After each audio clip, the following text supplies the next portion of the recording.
Hello students, मैं हूँ वर्षा शर्मा, आपकी बायोलॉजी एजुकेटर। और हेलो स्टूडेंट्स, मैं हूँ वर्षा शर्मा, आपकी बायोलॉजी एजुकेटर। और स्वागत है आपका सेल के क्विक रिकैप में। ओके, क्या होता है सेल? सेल हमने पढ़ लिया है, इतने सारे लेक्चर्स हमने लिए हैं सेल के। थोड़े थोड़े करके आज हम सेल को इकट्ठा पढ़ेंगे, पूरा सेल हम कवर करेंगे एक ही लेक्चर के अंदर। ओके, तो सेल क्या है?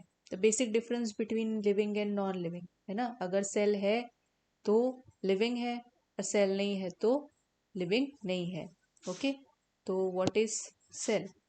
सेल है और no cell. No cell. Cell है तो लिविंग है। कोई भी क्रिएचर को लिविंग कंसिडर करने के लिए हमें सबसे पहले क्या चाहिए? उसके अंदर सेल का होना जरूरी है। नो सेल उसे हम कहते हैं इनएनिमेट, दैट इज इनएनिमेट और नॉन लिविंग। इनएनिमेट और नॉन लिविंग, जैसे टेबल है, चेयर है। Okay, inanimate things are non living things. Living है, लिविंग यूनिसेल्यूलर हो सकता है एंड मल्टीसेल्यूलर हो सकता है। Okay, unicellular uni means one, one cell जिसमें एक सेल प्रेजेंट होगा वो होगा यूनिसेल्यूलर। ओनली वन सेल, एक ही सेल सारे काम कर लेगा। ओके, जो भी मेटाबॉलिज्म है, एक्सक्रीशन है, रिप्रोडक्शन है, वो एक ही सेल के अंदर हो जाएगा। और multi cellular, many cells. Many cells यानी सारे काम इंडिविजुअल सेल को हैंड ओवर किए हुए हैं। Okay, division of labour is present in multi cellular organism. Multi cellular जो भी ऑर्गेनिजम्स होंगे जिसमें बहुत सारे सेल्स होंगे, उसमें डिवीजन ऑफ लेबर काम करेगा। यानी रिप्रोडक्शन के लिए अलग सेल काम करेगा। अगर लंग्स है तो उसके सेल्स अलग तरह से डिजाइन होंगे। अगर एंजाइम्स की जरूरत है तो उसके सेल्स अलग से डिजाइन होंगे, है ना। अलग अलग ऑर्गेनिजम्स के अलग अलग जो भी सिस्टम है उसके लिए अलग अलग सेल को अलग अलग काम दे दिया जाएगा। लेकिन यूनिसेल्यूलर में क्या होगा? जो भी काम है सेल के, सेल में जितने भी काम होते हैं सारे एक ही ऑर्गेनिज्म में होगा। इंजेशन, डाइजेशन, रिप्रोडक्शन, रेस्पिरेशन, सारे कंट्रोल होंगे एक ही सेल से। ओके, तो सेल क्या होता है बेटा? सेल इज द, सबसे पहले जो है इनएनिमेट थिंग्स में हम देख लेते हैं virus. Virus is non cellular, A cellular. Non cellular मतलब सेल तो है, सेल नहीं है, उसके पास सिर्फ प्रोटीन कोट है। प्रोटीन कोट इज प्रेजेंट सिर्फ। ठीक है, अगर मैं कहूँ कि मेरे पेन के ऊपर वायरस है तो पेन के ऊपर वो डिवाइड नहीं होगा, है ना। पेन के ऊपर पेन को वो इन्फेक्ट नहीं करेगा।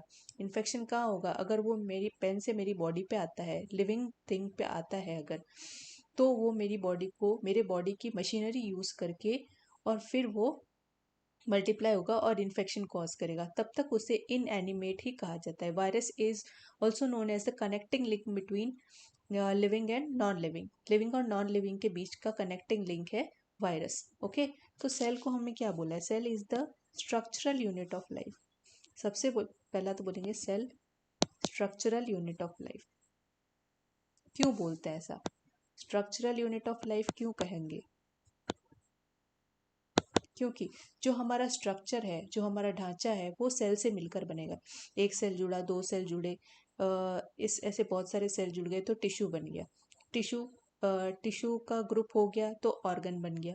ठीक है, ऑर्गन का ग्रुप हो गया तो ऑर्गन सिस्टम बन गया। ऑर्गन सिस्टम का ग्रुप हुआ तो एक ऑर्गेनिज्म बन गया।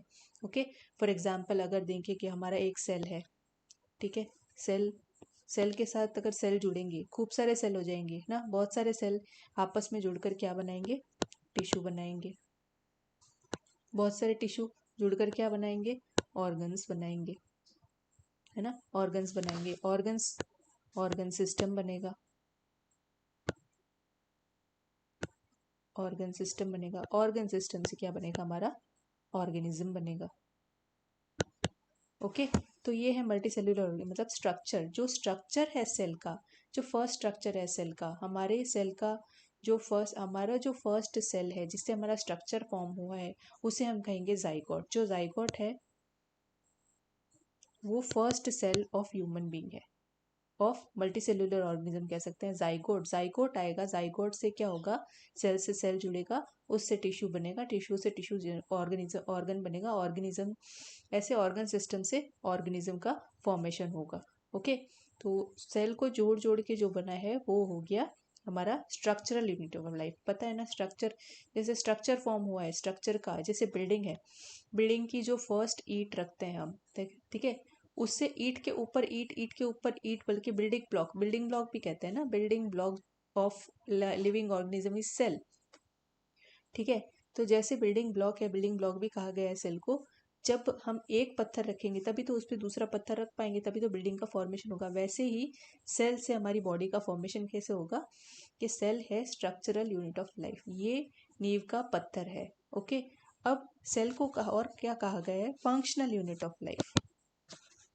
ठीक है, सेल को कहा है functional unit of life.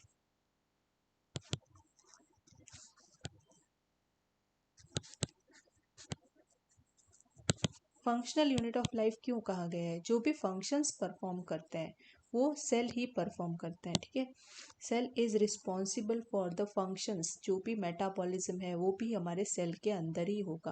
Okay, protein synthesis है, जो भी फंक्शन है सेल के, मेटाबॉलिज्म है, सारे कुछ क्या होगी, controlled by cell. Cell is the controller. Okay, cell is the controller, और cell is the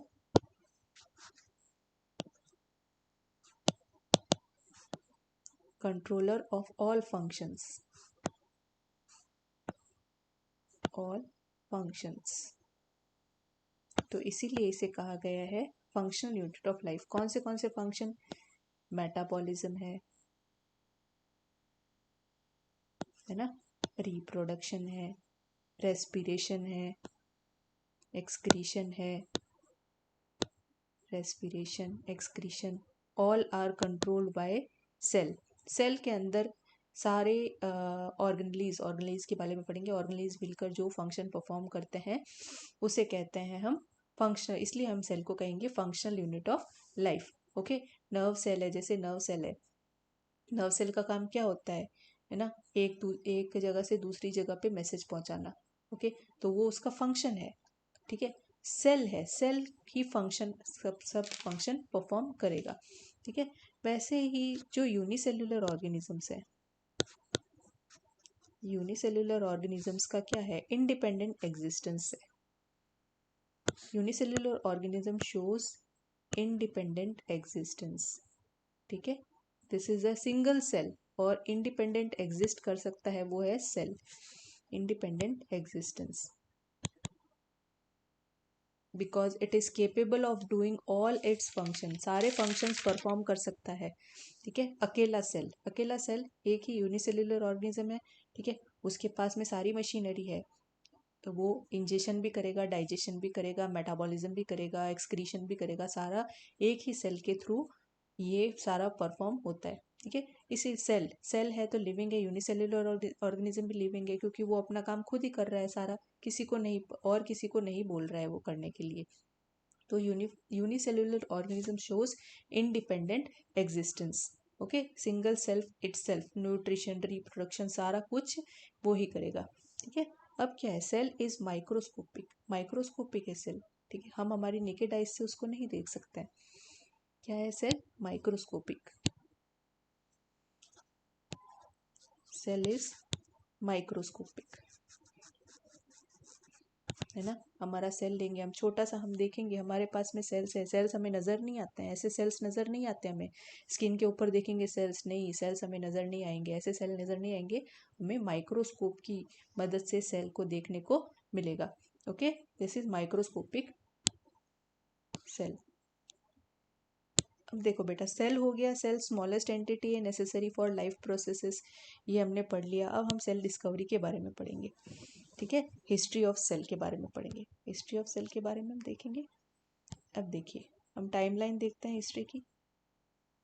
okay, Robert Hooke, सबसे पहले रॉबर्ट हुक जो थे, बॉटनिस्ट थे, रॉबर्ट हुक ने क्या किया था, रॉबर्ट हुक ने माइक्रोस्कोप के नीचे एक हनी कॉम लाइक स्ट्रक्चर, कॉक सेल को रखा था, हनी कॉम लाइक स्ट्रक्चर उसको नजर आया था, हनीकॉम्ब लाइक स्ट्रक्चर, तो उसने क्या बोल दिया, उसको सेल बोल दिया। ओके, क्योंकि क्या था, उसको एक कंपार्टमेंट टाइप नजर आया था माइक्रोस्कोप के नीचे, उसने उसको सेल बोल दिया था। इसीलिए सेल की डिस्कवरी का क्रेडिट जो है रॉबर्ट हुक को दिया जाता है। ठीक है, रॉबर्ट हुक को दिया जाता है, ये रहा रॉबर्ट हुक को दिया जाता है। रॉबर्ट ब्राउन जो थे, उन्होंने बोला कि सेल होता है। ठीक है, सेल के अंदर न्यूक्लियस प्रेजेंट होता है। डेड सेल के अंदर डिस्कवरी की थी रॉबर्ट हुक ने। फिर लिविंग सेल के अंदर ल्यूविन हॉक ने उसकी डिस्कवरी की थी। ल्यूविन हॉक ने, जो साइंटिस्ट थे, ल्यूविन हॉक कहाँ है, हाँ, एंटोन वन ल्यूविन हॉक ने 1674 में लिविंग सेल के अंदर लिविंग सेल को देखा था माइक्रोस्कोप के अंदर। तो लिविंग सेल की डिस्कवरी का श्रेय किसके दिया जाएगा, ल्यूविन हॉक को दिया जाएगा। फिर रॉबर्ट ब्राउन जो थे, उन्होंने बोला कि लिविंग भी होता है सेल के अंदर, एक और स्ट्रक्चर प्रेजेंट होता है, वो होता है न्यूक्लियस। ये न्यूक्लियस, ठीक है, nucleus is present in the cell, in the living cell nucleus is present, this is the controller of the cell. Okay, इन्होंने ये बोला था। फिर बाद में आई सेल थ्योरी। सेल थ्योरी में क्या गया, सेल थ्योरी में दो साइंटिस्ट थे, श्लीडन एंड श्वान। श्लीडन ने बोला था सारे प्लांट सेल्स जो हैं, सारे प्लांट्स जो है वो सेल से मिलकर बने हैं। मतलब सेल से सेल जुड़ा, सेल से सेल जुड़ा प्लांट सेल में। तो plant cell is the basic unit of life. Schleiden ने बोला था cell is the basic unit of life of all plant cell. सारे प्लांट्स किससे बने हैं, जुड़कर। श्वान ने बोला था, श्वान वॉज अ जूओलॉजिस्ट। जूओलॉजिस्ट ने क्या बोला था कि एनिमल सेल्स जो है, एनिमल सेल प्लाज्मा मेम्ब्रेन से घिरे हैं। Plasma membrane is present in animal cell, in plant cell also. तो उनके पास भी क्या है, वो भी कैसे बने हैं, वो भी जुड़कर बने हैं। जो ऑर्गेनिजम्स है वो सारे सेल से मिलकर बने हैं, श्लीडर और श्वान ने कह दिया था। फिर इनका एग्जिस्टेंस वो नहीं बता पाए थे, तो ये सेल थ्योरी जो उन्होंने थ्योरी दी थी, जो पोस्टुलेट्स दिए थे, वो इनकम्प्लीट थे। इनकम्प्लीट क्यों थे, क्योंकि वो एक्सप्लेन नहीं कर पाए थे कि ये जो सिंगल सेल है वो भी आया कहाँ से। ओके, उसको किसने किया था, उसको बताया था, किसने बताया था, वर्शॉ ने। रुडॉल्फ वर्शॉ ने बोला था 1955 में कि जो सेल है, वन सेल है, जो कहाँ से आया है, प्री एग्जिस्टिंग सेल से। सेल आया है प्री एग्जिस्टिंग सेल से, सेल से ही सेल बना है। ठीक है, ये तीनों पोस्टुलेट्स बनकर कि जो भी सेल है, सेल के जो भी पार्ट्स हैं, उनका जो भी फंक्शन है, सारा कोऑर्डिनेशन है, सारा मिलकर ये थी सेल थ्योरी। सेल थ्योरी इन्होंने दे दी। ओमनिस सेल्यूला ई सेल्यूला, ये कंसेप्ट दिया था रुडोल्फ वर्शो ने। क्या बोला था, एक सेल से, एक सेल है जो है वो प्री एग्जिस्टिंग सेल से ही आया है।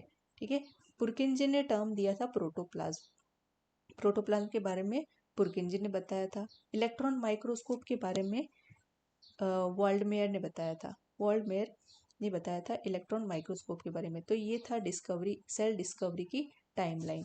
ओके, तो basic structural and functional unit of life is cell.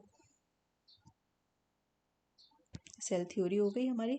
Cell theory के क्या क्या पोस्टुलेट्स थे, all living organism are composed of one और more cell, the cell is the basic structural and functional unit of life, ये हो गया। और cell arises from the pre existing cell, ये हो गया। अब हम शेप्स के बारे में देखेंगे, डिफरेंट डिफरेंट। पहले हम ओवरव्यू शेप्स के बारे में देख लेते हैं। चलिए, सेल के शेप्स के हिसाब से सेल अलग अलग टाइप के होते हैं। On the basis of shape cell are of different kinds. ठीक है, ये देख रहे हैं हम आरबीसी। आरबीसी कैसा है, राउंड एंड बाइकॉनकेव। सब सेल के शेप्स अलग अलग होते हैं उनके फंक्शन के हिसाब से। बाइकॉनकेव होता है, बाइकॉनकेव कैसा, जैसे अब ऊपर से आप देखेंगे तो ये राउंड है। ठीक है, आरबीसी राउंड है। और अगर हम इसको ऐसे करके देखेंगे, आड़ा करके देखेंगे, तो ये ऐसा बाइकॉनकेव शेप है। ठीक है, आरबीसी ऐसा होता है, इसीलिए बाइकॉनकेव इसको कहा जाता है। ये देखिए, ये यहाँ पे एक इनवेजिनेशन होता है, तो वो हीमोग्लोबिन को कैरी करने के काम आता है। ओके, ये होता है शेप। ये होता है अमीबॉइड शेप। जो डब्ल्यूबीसी हमारे होते हैं, डब्ल्यूबीसी क्या होता है, अमीबॉइड शेप के होते हैं। मतलब वो अपना शेप अलग अलग तरह का कर सकते हैं। ओके, डिफरेंट शेप होता है। उससे क्या होता है, उनको ब्लड वेसल्स के अंदर जाने में, स्क्वीज होने में उनको, जैसे अब ये है, ये ब्लड वेसल है, ब्लड वेसल के अंदर अगर डब्ल्यूबीसी है, डब्ल्यूबीसी चलो गोल है, तो यहाँ से रास्ता निकलने का बहुत कम है, तो क्या होगा, ये अपने शेप को चेंज कर लेंगे। इस प्रोसेस को कहते हैं डायपिडेसिस। इसे कहते हैं डायपिडेसिस। इस प्रोसेस को कहा जाता है डायबिटेसिस। ओके, अब है नेक्स्ट है लॉन्ग एंड नैरो सेल्स, वो है columnar epithelium cells. Columnar epithelial cells क्या होते हैं, इलोंगेटेड होते हैं। ओके, इलोंगेटेड सेल्स होते हैं, ये न्यूक्लियस प्रेजेंट है, इनको कॉलमनर एपिथेलियल सेल्स कहते हैं। नर्व सेल्स नेक्स्ट है, नर्व सेल्स कैसे होते हैं, ये ब्रांच्ड होते हैं। नर्व सेल्स आर ब्रांच्ड, ये ब्रांचिंग प्रेजेंट है। तो ब्रांचिंग प्रेजेंट है तो क्या होता है, ये ब्रांचिंग प्रेजेंट है, ब्रांच्ड होते हैं। तो ये क्या करता है, इम्पल्सेस को कैरी कर सकता है। ठीक है, इलोंगेटेड होते हैं ट्रैकिड्स के सेल, ट्रैकिड्स के सेल होते हैं इलोंगेटेड, और मीजोफिल के सेल्स होते हैं round and Oval, round and Oval shape के सेल्स होते हैं मीजोफिल्स के। ये मीजोफिल सेल्स होते हैं, लीफ में प्रेजेंट होता है। इसके अंदर क्या प्रेजेंट होता है, क्लोरोप्लास्ट प्रेजेंट होता है। क्लोरोप्लास्ट के अंदर मीजोफिल सेल्स प्रेजेंट होते हैं। ठीक है, ये हो गया शेप्स के बारे में। ठीक है, अब हम देखेंगे माइक्रोस्कोपी के बारे में। देखो बेटा, बायोलॉजिस्ट ने माइक्रोस्कोप यूज़ किया था बायोकेमिस्ट्री, स्टडी ऑफ सेल्स पढ़ने के लिए। सेल बहुत छोटा है, हमारी नेकेड आई से हम नहीं देख सकते हैं। ठीक है, तो जो सिंपल माइक्रोस्कोप था तो उससे भी सेल नज़र आ रहा था, सेल ही नज़र आ रहा था, सेल के जो अंदर जो मटीरियल है वो सिंपल माइक्रोस्कोप से नहीं पता चल रहा था। तो कंपाउंड माइक्रोस्कोप का इन्वेंशन हुआ। फिर बाद में इलेक्ट्रॉन माइक्रोस्कोप का, इलेक्ट्रॉन माइक्रोस्कोप से हमें पता चला कि सेल के अंदर और भी कंपोनेंट्स प्रेजेंट है, न्यूक्लियस प्रेजेंट है। ओके, न्यूक्लियस सारा प्रेजेंट है। उसके बाद में और एडवांस टेक्निक आई लाइट माइक्रोस्कोप के बाद में, लाइट माइक्रोस्कोप में भी सेल नज़र आ रहा था। उसके बाद में इलेक्ट्रॉन माइक्रोस्कोप है ना, ट्रांसमिशन इलेक्ट्रॉन माइक्रोस्कोप, और भी एडवांस, और भी हम उसको रिजॉल्व करके देख सकते हैं, ऐसे माइक्रोस्कोप्स आए थे। उस वजह से हमें सेल के अंदर के कंपोनेंट्स भी देखने को मिले, है ना, स्टेन करके जो भी कंपोनेंट्स थे वो भी हमें सेल के जो एडवांस माइक्रोस्कोप थे उनकी हेल्प से हमें देखने को मिले। तो लाइट माइक्रोस्कोप था, लाइट माइक्रोस्कोप क्या करता है, उसमें उसकी जो लेंस है उसमें रिफ्लेक्ट होती है और इमेज मैग्नीफाइड दिखती है। लाइट माइक्रोस्कोप में क्या होगा, इमेज का मैग्निफिकेशन हमें नजर आएगा। ओके, और बाद में जो मैग्निफिकेशन है, रिजोल्यूशन, अच्छा किस बेसिस पर, देखिए माइक्रोस्कोपी के 3 पैरामीटर्स होते हैं, इंपॉर्टेंट पैरामीटर्स मैंने आपको क्लास में बताए थे, फिर से बता देती हूँ। इंपॉर्टेंट पैरामीटर्स कौन से हैं, मैग्निफिकेशन, एक तो है मैग्निफिकेशन। तो what is magnification, magnification is the ratio of image of object to the real size, image size से ऑब्जेक्ट साइज, मतलब इमेज, जितनी इमेज है उस जितनी साइज मैग्नीफाइड इमेज दिख रही है और उसकी रियल इमेज है, वो है magnification. Magnification is the ratio of image and real image of the object, real size, जो रियल साइज है, जैसे कि अब ये रियल साइज है, ठीक है, रियल साइज है, जब हम मैग्नीफाई करेंगे तो ये इतना बड़ा लिखेगा। ठीक है, तो इमेज है, इमेज का जो रियल साइज है ये है, और जो मैग्नीफाइड है वो ये है। तो मैग्निफिकेशन क्या होगा, इसका और इसका रेशियो। ठीक है, this is the magnification. Okay, clear, ये मैग्निफिकेशन हो गया। नेक्स्ट है resolution. Resolution, what is resolution, resolution क्या होता है बेटा, resolution is a measure of clarity. अच्छा, ठीक है, क्लैरिटी, जैसे हम कहें कि 2 पॉइंट्स है यहाँ पे, ठीक है, 2 सेल्स रखे हुए हैं, ठीक है, 2 सेल्स के बीच में जो डिफरेंस है, रिजॉल्व हम कितना कर पा रहे हैं, ठीक है, कितने पास हैं, ये इतने पास है, ठीक है, इनके बीच इनका जो हम डिफरेंस देख पाएंगे कि कितना रिजॉल्व है। ठीक, the minimum distance between 2 distinguishable point, distinguish हो रहे हैं, ये डिस्टिंग्विश हो रहे हैं, अगर मैं इनको ऐसे कर दूं तो ये डिस्टिंग्विश नहीं हो पा रहा है, डिस्टिंग्विश। तो जितना हम मैग्नीफाइंग पावर बढ़ाएंगे उतना रेजोल्यूशन बढ़ेगा। ठीक है, मैग्नीफाइंग पावर जितना बढ़ाएंगे उतना हमको अच्छा रिजॉल्व होगा, रिजोल्यूशन अच्छा दिखाई देगा, जितना अच्छा माइक्रोस्कोप होगा रिजोल्यूशन उतना ज़्यादा होगा, 2 चीज़ों के बीच में का डिफरेंस देखने के लिए। तो जितनी क्लैरिटी अगर चाहिए तो उसके लिए रिजोल्यूशन ज़्यादा होगा, clarity is directly proportional to the resolution. Contrast क्या है, जो विजिबल डिफरेंसेस है ना, कोई भी सैंपल के अंदर जो विजिबल डिफरेंसेस है, जैसे कि यहाँ पे माइटोकॉन्ड्रिया पड़ा है, ठीक है, अब ये हमको स्टेनिंग से पता चल रहा है, तो ठीक है, कॉन्ट्रास्ट। और यहाँ पे न्यूक्लियस है, ओके, न्यूक्लियस है, न्यूक्लियस के अंदर न्यूक्लियोलस है। अब इन दोनों को आइडेंटिफाई करना है, तो इसके लिए कॉन्ट्रास्ट मतलब जो हम स्टेन डालेंगे उस हिसाब से ये अपना स्टेन पकड़ेंगे और हमको इसमें डिफरेंसेस नज़र आएंगे, दैट इज़ द कॉन्ट्रास्ट। ये हो गया माइक्रोस्कोपी के बारे में। अब हम देखेंगे ओवरव्यू ऑफ सेल, ठीक है। चलिए माइक्रोस्कोपी के बारे में, माइक्रोस्कोपी में आपको इससे अच्छा समझा देती हूँ क्या होता है, ठीक है। अब देखिए बेटा, ये डायग्राम देख रहे हैं आप, ये डायग्राम में देखिए कि यहाँ से यहाँ तक जो चीज़ है 100 माइक्रोमीटर से 10 मीटर तक जो चीज़ है, 100 माइक्रोमीटर से 10 माइक्रोमीटर चीज़ है जो हम अपनी आंखों से देख सकते हैं, अनएडेड आई, चश्मा नहीं लगाएं तो भी हम आराम से देख सकते हैं। एग को देख सकते हैं, चिकन एग को देख सकते हैं, nerve cell, nerve and muscle cells को भी हम, length of some nerve muscle cell 1 metre की होती है, तो ये भी देख सकते हैं। ह्यूमन हाइट भी देख सकते हैं हम कितनी है, ठीक है। तो ये हमें अनएडेड आई से दिख जाएगा, ठीक है। अब most plant and animal cell, जो सेल्स हैं वो हमें किसी लाइट माइक्रोस्कोप से दिखाई देंगे, ठीक है। सुपर रेजोल्यूशन माइक्रोस्कोपी से क्या, लाइट माइक्रोस्कोप में भी जो सुपर रेजोल्यूशन माइक्रोस्कोपी है उससे हम बैक्टीरिया, वायरसेस, राइबोसोम्स को भी देख पाएंगे। और ज़्यादा छोटे जो भी सेल के अंदर जो भी ऑर्गेनेलीज प्रेजेंट है ना, केमिकल्स प्रेजेंट है, उनको हम इलेक्ट्रॉन माइक्रोस्कोपी से देखेंगे। इलेक्ट्रॉन माइक्रोस्कोपी से हम देखेंगे smallest bacteria, viruses, ribosome, protein, lipid, small molecules and atoms. इनको देखने के लिए हमें इलेक्ट्रॉन माइक्रोस्कोपी की जरूरत होगी। सारा कुछ रिजॉल्विंग पावर पे है, इसका रिजॉल्विंग पावर कम है, इसका उससे ज़्यादा है, और इलेक्ट्रॉन माइक्रोस्कोप का सबसे ज़्यादा रिजॉल्विंग पावर कहलाता है, ओके। ये हो गया हमारा रिजॉल्विंग पावर, ठीक है। अब सेल्फ फ्रैक्शनेशन, चलिए सेल्फ फ्रैक्शनेशन भी देख लेते हैं क्या होता है। सेल्फ फ्रैक्शनेशन क्या होता है बेटा कि अब हमारा सेल है, ठीक है, सेल को हमने देख लिया माइक्रोस्कोप के नीचे, ओके। अब बोलेंगे कि सेल के माइक्रोस्कोप में हमें क्या पता कि माइटोकॉन्ड्रिया कहाँ प्रेजेंट है, क्लोरोप्लास्ट कहाँ है, न्यूक्लियस कहाँ है, राइबोसोम्स, इतना छोटे सेल ही इतना छोटा है, तो राइबोसोम्स तो कितने छोटे हैं, क्या पता चला उसके अंदर राइबोसोम प्रेजेंट है।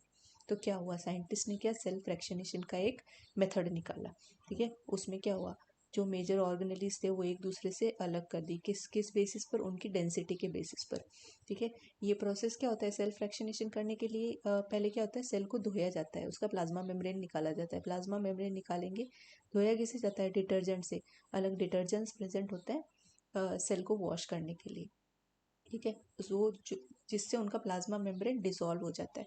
प्लाज्मा मेम्ब्रेन डिसॉल्व होने के बाद में जो भी उसके अंदर कंपोनेंट्स प्रेजेंट होंगे वो अपनी डेंसिटी के अकॉर्डिंग सेल्फ फ्रैक्शनेशन में से डिफरेंशिएशन मेथड से, है ना, उसकी उस मेथड के हिसाब से सेंट्रीफ्यूज जब हम करेंगे तो वो कंपोनेंट सारे अपनी अपनी डेंसिटी के हिसाब से अलग अलग हो जाएंगे, ओके। इसका पूरा प्रोसेस मैंने आपको डिटेल क्लास में बताया हुआ है, ठीक है। तो ये होता है सेल्फ फ्रैक्शनेशन का मेथड, बस मोटा मोटा आपको ये याद रखना है कि सेल्फ फ्रैक्शनेशन होता क्या है, ऑर्गेनेलीज को अलग अलग करके उनके बारे में स्टडी करने का मेथड है जो सेल्फ फ्रैक्शनेशन का मेथड है, ठीक है, उनके स्ट्रक्चर और फंक्शन के बारे में पता करने का, ठीक है।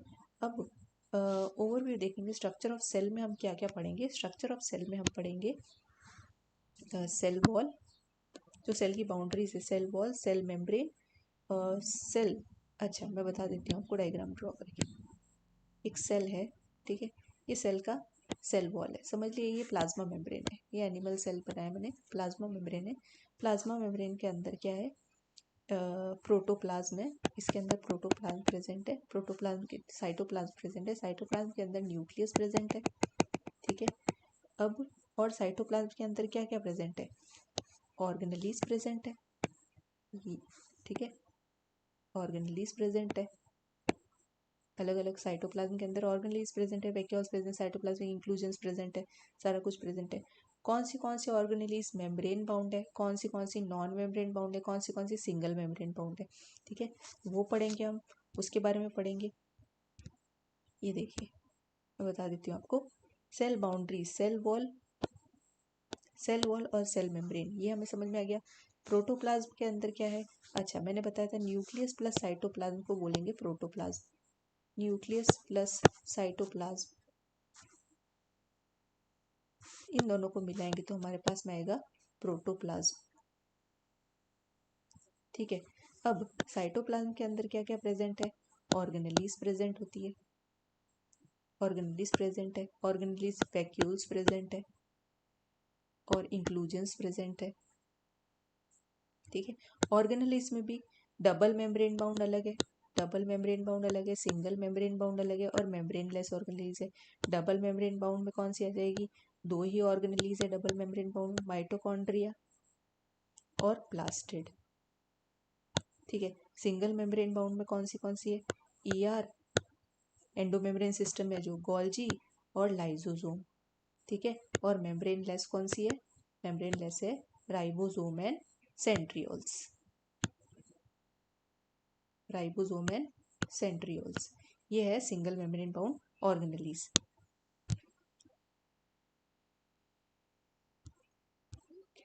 ठीक है। अब nucleus, presence and absence of nucleus के बेसिस पर सेल दो टाइप्स के होते हैं। ओके, सेल टू टाइप्स के होते हैं। न्यूक्लियर मेम्ब्रेन, न्यूक्लियस की प्रेजेंस के बेसिस पर, प्रोकैरियोट्स एंड यूकैरियोट्स। ठीक है। ये टेबल से हम कैरेक्टरिस्टिक्स सारे देख लेंगे प्रोकैरियोट्स और यूकैरियोट्स के। बेटा यूकैरियोट्स के अंदर एक वेल डेवलप्ड न्यूक्लियस प्रेजेंट होता है। ठीक है। यूकैरियोट्स कॉम्प्लेक्स ऑर्गेनिज्म होते हैं प्रोकैरियोट्स से। प्रोकैरियोट्स में मेम्ब्रेन बाउंड न्यूक्लियस प्रेजेंट नहीं होता है, उसके अंदर बिखरा पड़ा होता है जो genetic material. Nucleus, what is nucleus? Nucleus is the genetic material. Genetic material क्या है? पूरा साइटोप्लाज्म में बिखरा पड़ा होता है, नेकेड होता है, उसकी कोई मेम्ब्रेन बाउंड स्ट्रक्चर नहीं होता है, इसीलिए उसको बोलते हैं प्रोकैरियोट। कैरियोट का मतलब होता है न्यूक्लियस, मतलब प्रिमिटिव न्यूक्लियस प्रेजेंट है, no nuclear membrane, membrane present नहीं होता है। एग्जाम्पल क्या हो गए यूकैरियोट के? यूकैरियोट के एग्जाम्पल देख लो कि बैक्टीरिया, किंगडम मोनेरो को छोड़कर सारे क्या है? यूकैरियोट्स। किंगडम मोनेरो को छोड़कर, किंगडम मोनेरो, मोनेरा में है, इसमें बैक्टीरिया प्रेजेंट है। ठीक है। ये है प्रोकैरियोट। बाकी इसके अलावा जो भी किंगडम है सारे हैं यूकैरियोट्स, सारे हैं यूकैरियोट्स। कौन से हो गए? प्रोटिस्ट, फंजाई, प्लांट्स, एनिमल्स, ये सारे कौन है? यूकैरियोट्स। न्यूक्लियस पता चल गया, प्रेजेंट है, मेम्ब्रेन बाउंड है यूकैरियोट्स में और एब्सेंट है न्यूक्लियर रीजन में, किसमें? प्रोकैरियोट्स में। सेल की साइज लार्ज है यूकैरियोट्स में और कंपैरेटिवली स्मॉल है। यूकैरियोटिक सेल थोड़ा बड़ा होता है और प्रोकैरियोटिक छोटा होता है।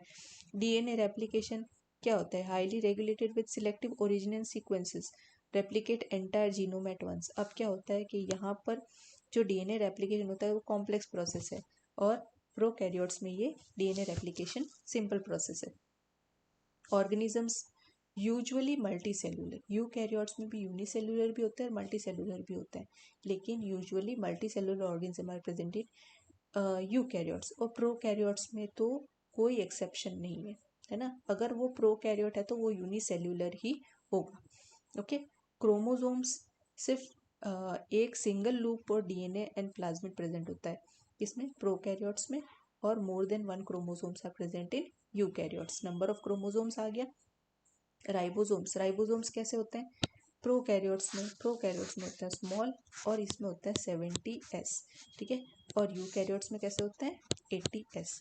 ठीक है। इसकी सब यूनिट्स हो गई 50s प्लस 30s और इसकी हो गई 60s प्लस 40s।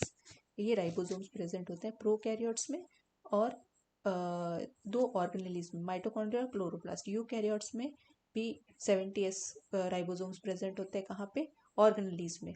कौन सी? माइटोकॉन्ड्रिया एंड क्लोरोप्लास्ट में। ग्रोथ रेट होती है वो फास्टर होती है प्रोकैरियोट्स में, है ना? एक सेल है, एक सेल तो डिवाइड हो जाएगा फास्ट, एक से दो बन गए, दो से चार बन गए, चार से छह बन गए, ऐसे ग्रोथ रेट फास्ट होती है प्रोकैरियोट्स में और यूकैरियोट्स में ये स्लो होती है। ठीक है। अब organelles membrane bound organelles are present in eukaryotic cell but are absent in prokaryotic cell. और eukaryotic have hereditary information. Hereditary information क्या होता है? दोनों में होती है। ठीक है। हेरिडिटी है, दोनों में पास होगी, एक से दूसरे सेल में, एक से दूसरी जनरेशन में हेरिडिटी दोनों में पास होगी। Cell wall present in plants and fungi. Cell wall present होती है यूकैरियोट्स में, प्लांट्स और फंजाई में। एनिमल सेल में सेल वॉल एब्सेंट होगी। Okay. All prokaryote have no complex present in prokaryotes. Complex cell wall present in peptidoglycan की सेल wall present होती है किसमें? प्रोकैरियोट्स में कॉम्प्लेक्स होती है, प्लाज्मा मेम्ब्रेन दोनों में प्रेजेंट होता है, साइटोप्लाज्म दोनों में प्रेजेंट होता है, राइबोसोम्स भी दोनों में प्रेजेंट होते हैं। तो कॉमन हमको पता चल गया प्रोकैरियोट एंड यूकैरियोट, डिफरेंसेस भी हमें पता चल गई प्रोकैरियोट एंड यूकैरियोट की। ओके, ये हो गया। अब हम प्रोकैरियोट के बारे में देख लेते हैं, डायग्रामेटिकली समझ लेते हैं। डायग्राम हमने अच्छा सा बनाया था डायग्रामेटिकली, फिर से समझ लेते हैं प्रोकैरियोटिक सेल के बारे में। प्रोकैरियोटिक सेल के बारे में क्या है बेटा, अब हमने जैसे डायग्राम बनाया था ना, हमारा डायग्राम याद करेंगे, हमने जो डायग्राम बनाया था। अब देखिए, ये तो है बाहर का जो कैप्सूल लेयर है, प्रोकैरियोटिक सेल का कैप्सूल लेयर है, ठीक है। ये है सेल वॉल, सेल वॉल हो गई, नहीं कैप्सिड हो गया, कैप्सिड के अंदर प्रेजेंट होगी सेल वॉल, कैप्सिड के अंदर, क्योंकि 3 लेयर्स होती है इसके अंदर, 3 layers are present in prokaryotic cell, ठीक है। जो आउटर मोस्ट लेयर होगी, चलिए अपना डायग्राम बना लेते हैं थोड़ा।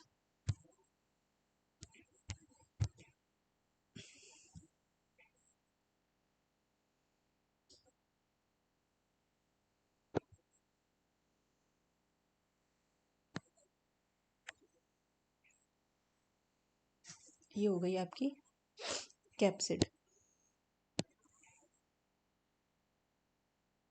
ये सेल वॉल,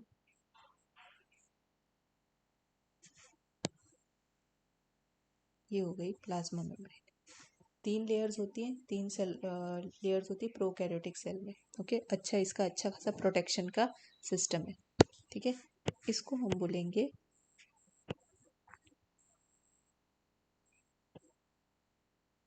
कैप्सूल, ठीक है। ये होती है कैप्सूल, इसकी बनी होती है ग्लाइकोकैलिक्स, ग्लाइकोकैलिक्स बोलेंगे इसको,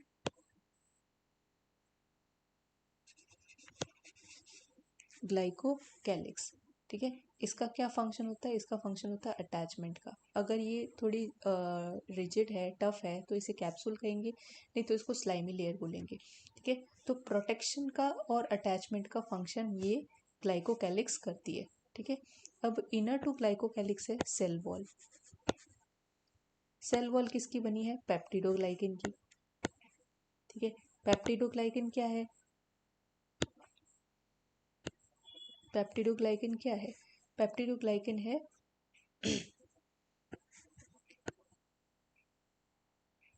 अमीनो एसिड और शुगर से मिलकर बना हुआ पॉलीमर, ठीक है। Peptidoglycan is the polymer made up of amino acid and sugar. कौन से अमीनो एसिड्स प्रेजेंट होते हैं, लाइसिन, एलिनिन, ग्लूटामिन, ये सारे अमीनो एसिड, और शुगर कौन सी प्रेजेंट होती है, एन एसिटाइल ग्लूकोसामिन और एन एसिटाइल प्यूरामिक एसिड, ये शुगर प्रेजेंट होती है। ये पेप्टिडोग्लाइकिन से बना होता है। Cell membrane, cell wall is made up of peptidoglycan. Peptidoglycan is the polymer made up of amino acid and sugar, amino acid और शुगर से मिलकर बनता है पेप्टिडोग्लाइकेन, ठीक है। पेप्टाइड बॉन्ड प्रेजेंट होता है अमीनो एसिड के बीच में, पेप्टिडोग्लाइकेन इसलिए इसको बोला गया है, ठीक है। अब आपको बता दिया मैंने कैप्सूल ग्लाइकोकैलिक्स का क्या फंक्शन होता है, सेल वॉल का फंक्शन होता है प्रोटेक्शन का, ये पेप्टिडोग्लाइकेन से मिलकर बनी है। फिर हमारे इसके अंदर प्रेजेंट होता है साइटोप्लाज्म, साइटोप्लाज्म प्रेजेंट होता है, ठीक है। Cytoplasm of prokaryotes does not show cyclosis, cyclosis नहीं प्रेजेंट होता है, cytoplasmic streaming absent in prokaryotes, ठीक है, ये एक जगह ही रहता है। अब ये है प्लाज्मा मेम्ब्रेन, प्लाज्मा मेम्ब्रेन बिल्कुल यूकैरियोटिक सेल की तरह ही प्रेजेंट होती है, इसमें लिपिड बाइलेयर की ही प्लाज्मा मेम्ब्रेन प्रेजेंट है इसके अंदर, ठीक है। इसके बारे में हम डिटेल में देखेंगे, डिटेल में हम पढ़ चुके हैं, थोड़ा एक रिव्यू लेंगे, ओके। फिर प्रेजेंट है इसके अंदर ही न्यूक्लियोइड, जेनेटिक मटेरियल, न्यूक्लियोइड, इसे हम कहेंगे nucleoid, nucleoid genetic material is present in cytoplasm of the prokaryotic cell. अच्छा, इसके अंदर न्यूक्लियोइड है, न्यूक्लियोइड किससे अटैच है, यहाँ पे जो प्लाज्मा मेम्ब्रेन है इसका एक इनवेजिनेशन आता है, इनवेजिनेशन आता है, उसे कहेंगे मीसोसोम। मीसोसोम का फंक्शन क्या है, मीसोसोम का फंक्शन है सेल वॉल का फॉर्मेशन, सेल वॉल का और सेल मेम्ब्रेन का फॉर्मेशन, रेस्पिरेशन, ये सारा कुछ कौन करता है, मीसोसोम करता है। जैसे माइटोकॉन्ड्रिया का काम है यूकैरियोटिक सेल में, वही प्रोकैरियोटिक सेल में मीसोसोम्स का काम है। साइटोप्लाज्म हो गया, ठीक है, मीजोसोम्स हो गए, प्लाज्मा मेम्ब्रेन हो गई। अब क्या प्रेजेंट है इसमें? हाँ, जो सेल वॉल है वहां से प्रेजेंट या वहां से निकलते हैं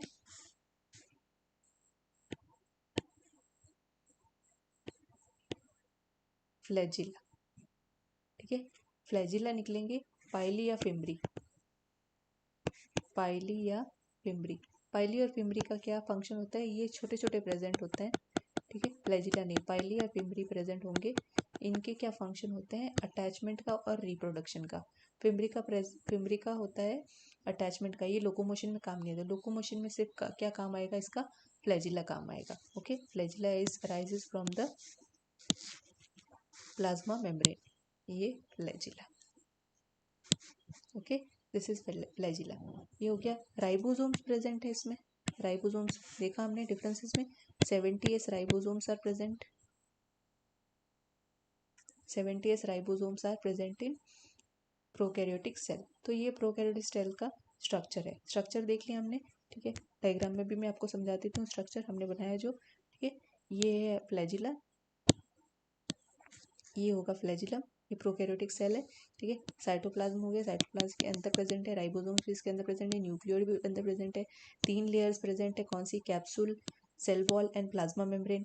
प्लाज्मा मेम्ब्रेन के अंदर हम इंक्लूजन बॉडीज भी पाई जाती है। न्यूक्लियोइड, डीएनए को हम बोलेंगे न्यूक्लियोइड। कौन सा? Single stranded circular DNA is present, circular DNA, इसको बोलते हैं हम प्लाज्मिड। प्लाज्मिड भी प्रेजेंट होता है, ठीक है, प्लाज्मिड होता है सिंगल स्ट्रैंडेड सर्कुलर डीएनए, ठीक है। साइटोप्लाज्म हो गया, कैप्सूल हो गया, सेल वॉल होगी, सारा कुछ ये स्ट्रक्चर था बैक्टीरियल सेल का। अच्छा, अब इसमें एक होता है टिकॉइक एसिड, ग्राम पॉजिटिव और ग्राम नेगेटिव बैक्टीरिया, इसको डिफ्रेंशिएट करने के लिए एक होता है टिकॉइक एसिड, ठीक है। जो टिकॉइक एसिड होता है अगर पास में नहीं प्रेजेंट है, ठीक है, टिकॉइक एसिड के अगर किसी प्रोकैरियोटिक सेल के अंदर टिकॉइक एसिड नहीं प्रेजेंट है, diaminopimelic acid present है, तो वो होगा gram positive gram negative bacteria, ठीक है। और अगर टिकॉइक एसिड प्रेजेंट है पेप्टिडोग्लाइकिन के साथ में, ठीक है, अमीनो एसिड के साथ में अगर जुड़ा हुआ है टिकॉइक एसिड अगर प्रेजेंट है तो वो स्टेन लेगा तो वो ग्राम स्टेनिंग के हिसाब से ग्राम पॉजिटिव बैक्टीरिया होगा, नहीं तो ग्राम नेगेटिव बैक्टीरिया होगा, ठीक है। ग्राम पॉजिटिव में क्या होगा? जो भी अमीनो एसिड्स प्रेजेंट है, अमीनो एसिड्स कौन से? एलिनिन, डी एलिनिन और D glutamic acid, glutamic acid, ठीक है। अगर इनके साथ में टिकॉइक एसिड प्रेजेंट है, टिकॉइक एसिड प्रेजेंट है तो वो ग्राम स्टेन लेंगे और उसे कहेंगे हम gram positive bacteria, positive bacteria, okay, gram positive bacteria. अगर टिकॉइक एसिड ना प्रेजेंट होकर अगर इन अमीनो एसिड्स के साथ में diaminopimelic acid present है,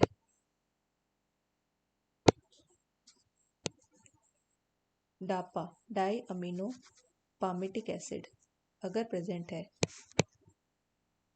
तो वो होगा ग्राम नेगेटिव बैक्टीरिया, क्योंकि ये स्टेन नहीं लेगा, ग्राम नेगेटिव बैक्टीरिया, ठीक है। ये हो गया। अब देखिए, जो मैंने आपको ट्रांसमिशन इलेक्ट्रॉन माइक्रोस्कोप कहा था उसके अंदर इमेज हमको ऐसी नजर आएगी, ऐसी इमेज नजर आएगी। ट्रांसमिशन इलेक्ट्रॉन माइक्रोस्कोप के अंदर एक एक चीज नजर आएगी, न्यूक्लियोइड कहाँ प्रेजेंट है, राइबोसोम्स कहाँ प्रेजेंट है, ठीक है, सेल वॉल कैसी है, देखिए ये फिम्बरी प्रेजेंट है, ये सारा, ये हाई रेजोल्यूशन वाला माइक्रोस्कोप है ट्रांसमिशन इलेक्ट्रॉन माइक्रोस्कोप। इसके अंडर पे प्रोकैरियोटिक सेल हमें ऐसा नजर आएगा, ओके।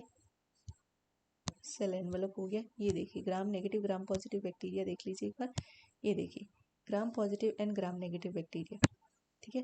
ग्राम पॉजिटिव बैक्टीरिया में क्या होगा? अब देख, ग्राम नेगेटिव बैक्टीरिया में 3 लेयर्स प्रेजेंट है, plasma membrane, cytoplasm, okay, outer membrane, plasma membrane अंदर की साइड है, साइटोप्लाज्म यहाँ है, पेरीप्लाज्मिक स्पेस इसके बीच में प्रेजेंट है, ठीक है। अब इसमें क्या बोला है? थिनर जो पेप्टिडोग्लाइकिन लेयर है आउटर, वो स्टेन नहीं लेगी, थिनर पेप्टिडोग्लाइकिन लेयर ये है, ठीक है, थिनर पेप्टिडोग्लाइकिन लेयर,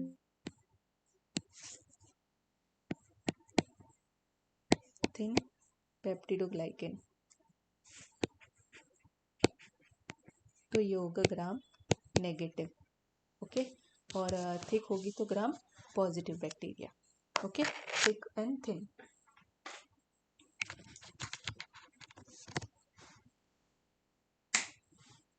ओके,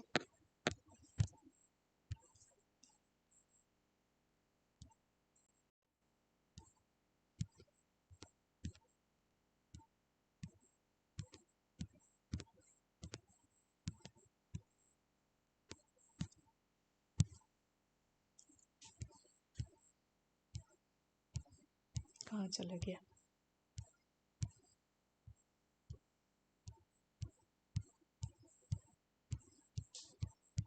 तो ये था हमारा प्रोकैरियोटिक सेल। प्रोकैरियोटिक सेल के बारे में हमने सारा कुछ जान लिया।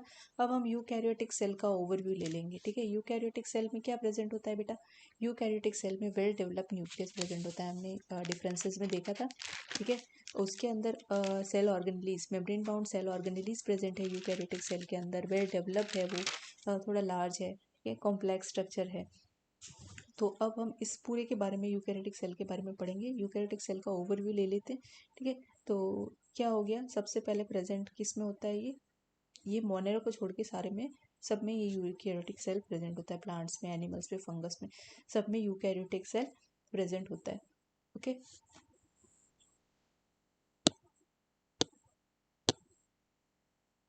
ये सारे फीचर्स हैं, कई सारे कैरेक्टर्स हैं यूकैरियोटिक सेल के।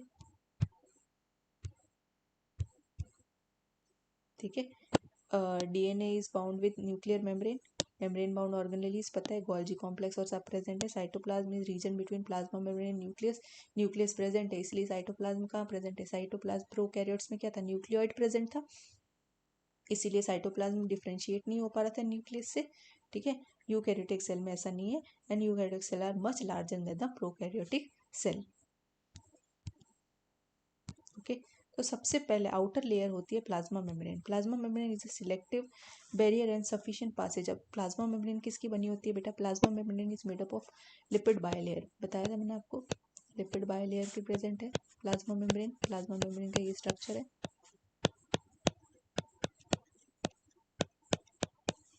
ठीक है, ये लिपिड की लेयर है, और इसके बीच में क्या प्रेजेंट है?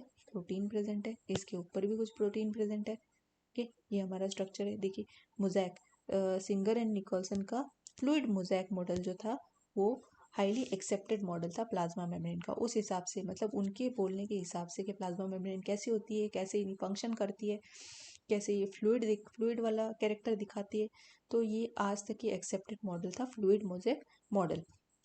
ठीक है, हम देख रहे हैं कि यहाँ पे देखिए, ये लिपिड की बायलेयर है। ठीक है, अब लिपिड की बायलेयर में क्या है? हाइड्रोफिलिक रीजन है, ये हाइड्रोफिलिक रीजन है, वाटर लविंग रीजन है, वाटर दिखा रहा है।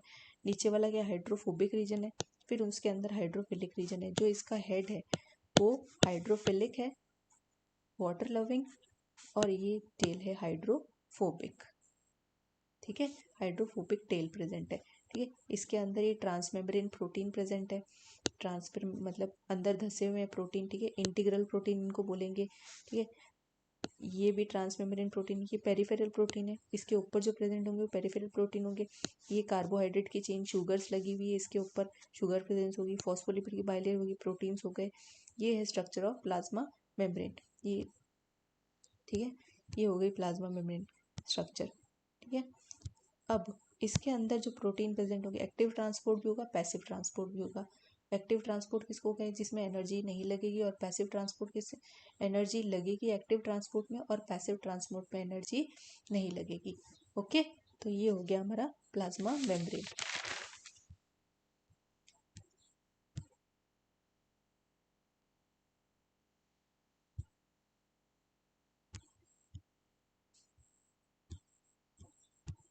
ओके, यूकैरियोटिक सेल में हम टिपिकली प्लांट सेल और एनिमल सेल के बारे में पढ़ेंगे। ठीक है, एनिमल्स के बारे में, प्लांट सेल के बारे में और एनिमल सेल के बारे में पढ़ेंगे। तो इनके पहले डिफरेंसेस हम देख लें। ठीक है, पहले ऐसे देख लेते हैं, फिर डायग्रामेटिकली देख लेंगे। प्लांट सेल एनिमल सेल से बड़ा होता है, usually larger than animal cell.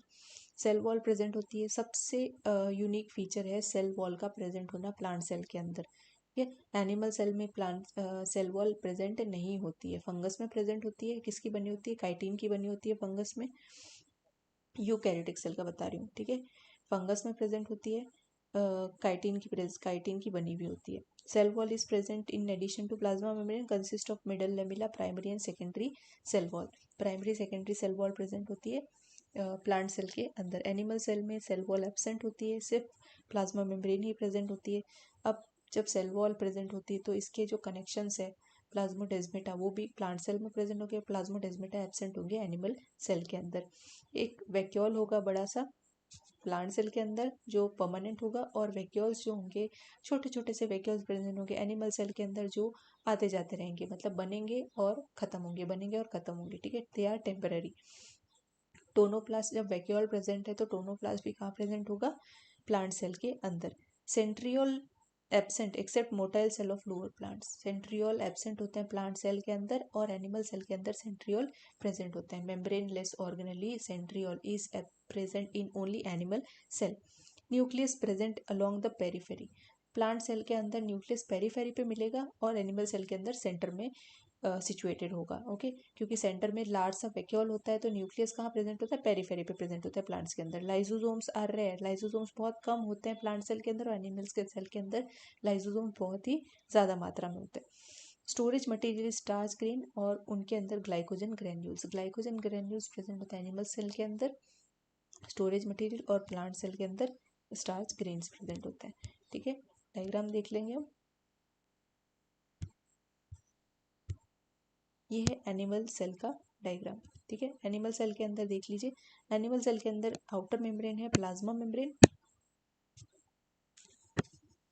Outer membrane is plasma membrane. Plasma membrane के अंदर क्या है? ये बड़ा सा न्यूक्लियस प्रेजेंट है सेंटर के अंदर। न्यूक्लियस से बाउंडेड है double membrane bound organelle endoplasmic reticulum. उसके आगे फिर है गोल्जी कॉम्प्लेक्स। गोल्जी कॉम्प्लेक्स के आगे कौन है? लाइसोसोम्स प्रेजेंट है, वेसाइकल्स प्रेजेंट है, लाइसोसोम्स प्रेजेंट है, वैक्यूल्स प्रेजेंट है, ठीक है। फिर है माइटोकॉन्ड्रिया और परऑक्सीजोम। परऑक्सीजोम परऑक्साइड का मेटाबॉलिज्म जो करते हैं वो परऑक्सीजोम्स होते हैं, ठीक है। इसके ये प्लांट सेल है, ये एनिमल सेल है, इसलिए इसके अंदर माइटोकॉन्ड्रिया प्रेजेंट है, double membrane bound organelle. Chloroplast is absent in animal cell, क्योंकि ये कौन है? हेट्रोट्रॉफिक है, इसको अपना खाना बनाने की जरूरत नहीं है खुद, ठीक है, ठीक है। दिस इज हेट्रोट्रॉफिक, तो इसको क्लोरोप्लास्ट की कहीं जरूरत नहीं है। Flagellum is present, one flagellum. Flagellum is different from that of prokaryotic cell. Prokaryotic cell में जो फ्लैजिलम प्रेजेंट होता है उससे ये अलग होता है स्ट्रक्चरली एंड फंक्शनली, हम देखेंगे आगे, ठीक है। जो राइबोसोम प्रेजेंट होते हैं रफ एंडोप्लाज्मिक रेटिकुलम पे, राइबोसोम्स प्रेजेंट होंगे, कुछ राइबोसोम्स इसमें भी प्रेजेंट होंगे, साइटोप्लाज्म में भी। कौन से तरह के होंगे? 80S टाइप के राइबोसोम्स प्रेजेंट होंगे, क्योंकि ये यूकैरियोटिक सेल। साइटोस्केलेटन प्रेजेंट है, माइक्रोफिलामेंट, इंटरमीडिएट एंड माइक्रोट्यूब्यूल ये भी प्रेजेंट होते हैं पेरीफेरी पे, ठीक है। ये स्ट्रक्चरल सपोर्ट देते हैं। Centrosome is only organelle membraneless organelle present in eukaryotic cell, ये प्लांट सेल में एब्सेंट होती है, ठीक है। Nucleus is surrounded by nuclear envelope because it is a eukaryotic cell, ठीक। न्यूक्लियस हो गया, न्यूक्लियस न्यूक्लियोलस, न्यूक्लियोलस के अंदर क्रोमैटिन, न्यूक्लियोलस के बाहर क्रोमैटिन प्रेजेंट है, क्रोमैटिन नेटवर्क जो क्रोमोसोम्स में जाके जाके कंडेंस होगा। ये हो गया हमारा एनिमल सेल। ये हो गया प्लांट सेल। प्लांट सेल में क्या है? प्लांट सेल में हमारा प्रेजेंट है cell wall, cell wall present है। सेल वॉल के अंदर ये बड़ा सा वैक्यूल प्रेजेंट है, सेंट्रल वैक्यूल, और पेरीफेरी पे प्रेजेंट है न्यूक्लियस। राइबोसोम्स भी प्रेजेंट है इसके अंदर, साइटोप्लाज्म के अंदर भी, और ईआर के ऊपर भी बहुत सारे क्लोरोप्लास्ट नजर आ रहे हैं जो हमें एनिमल सेल के अंदर नहीं दिखाई दिए थे, ठीक है। Mitochondria energy powerhouse of cell ये प्रेजेंट है, गोल्जी कॉम्प्लेक्स प्रेजेंट है सिक्रीशंस के लिए, ठीक है। तो ये हो गया हमारा प्लांट सेल, प्लांट सेल हो गया। अब जेनेटिक मटेरियल है न्यूक्लियस का, जेनेटिक इंस्ट्रक्शन ये कहाँ प्रेजेंट है? न्यूक्लियस, न्यूक्लियस के अंदर, ठीक।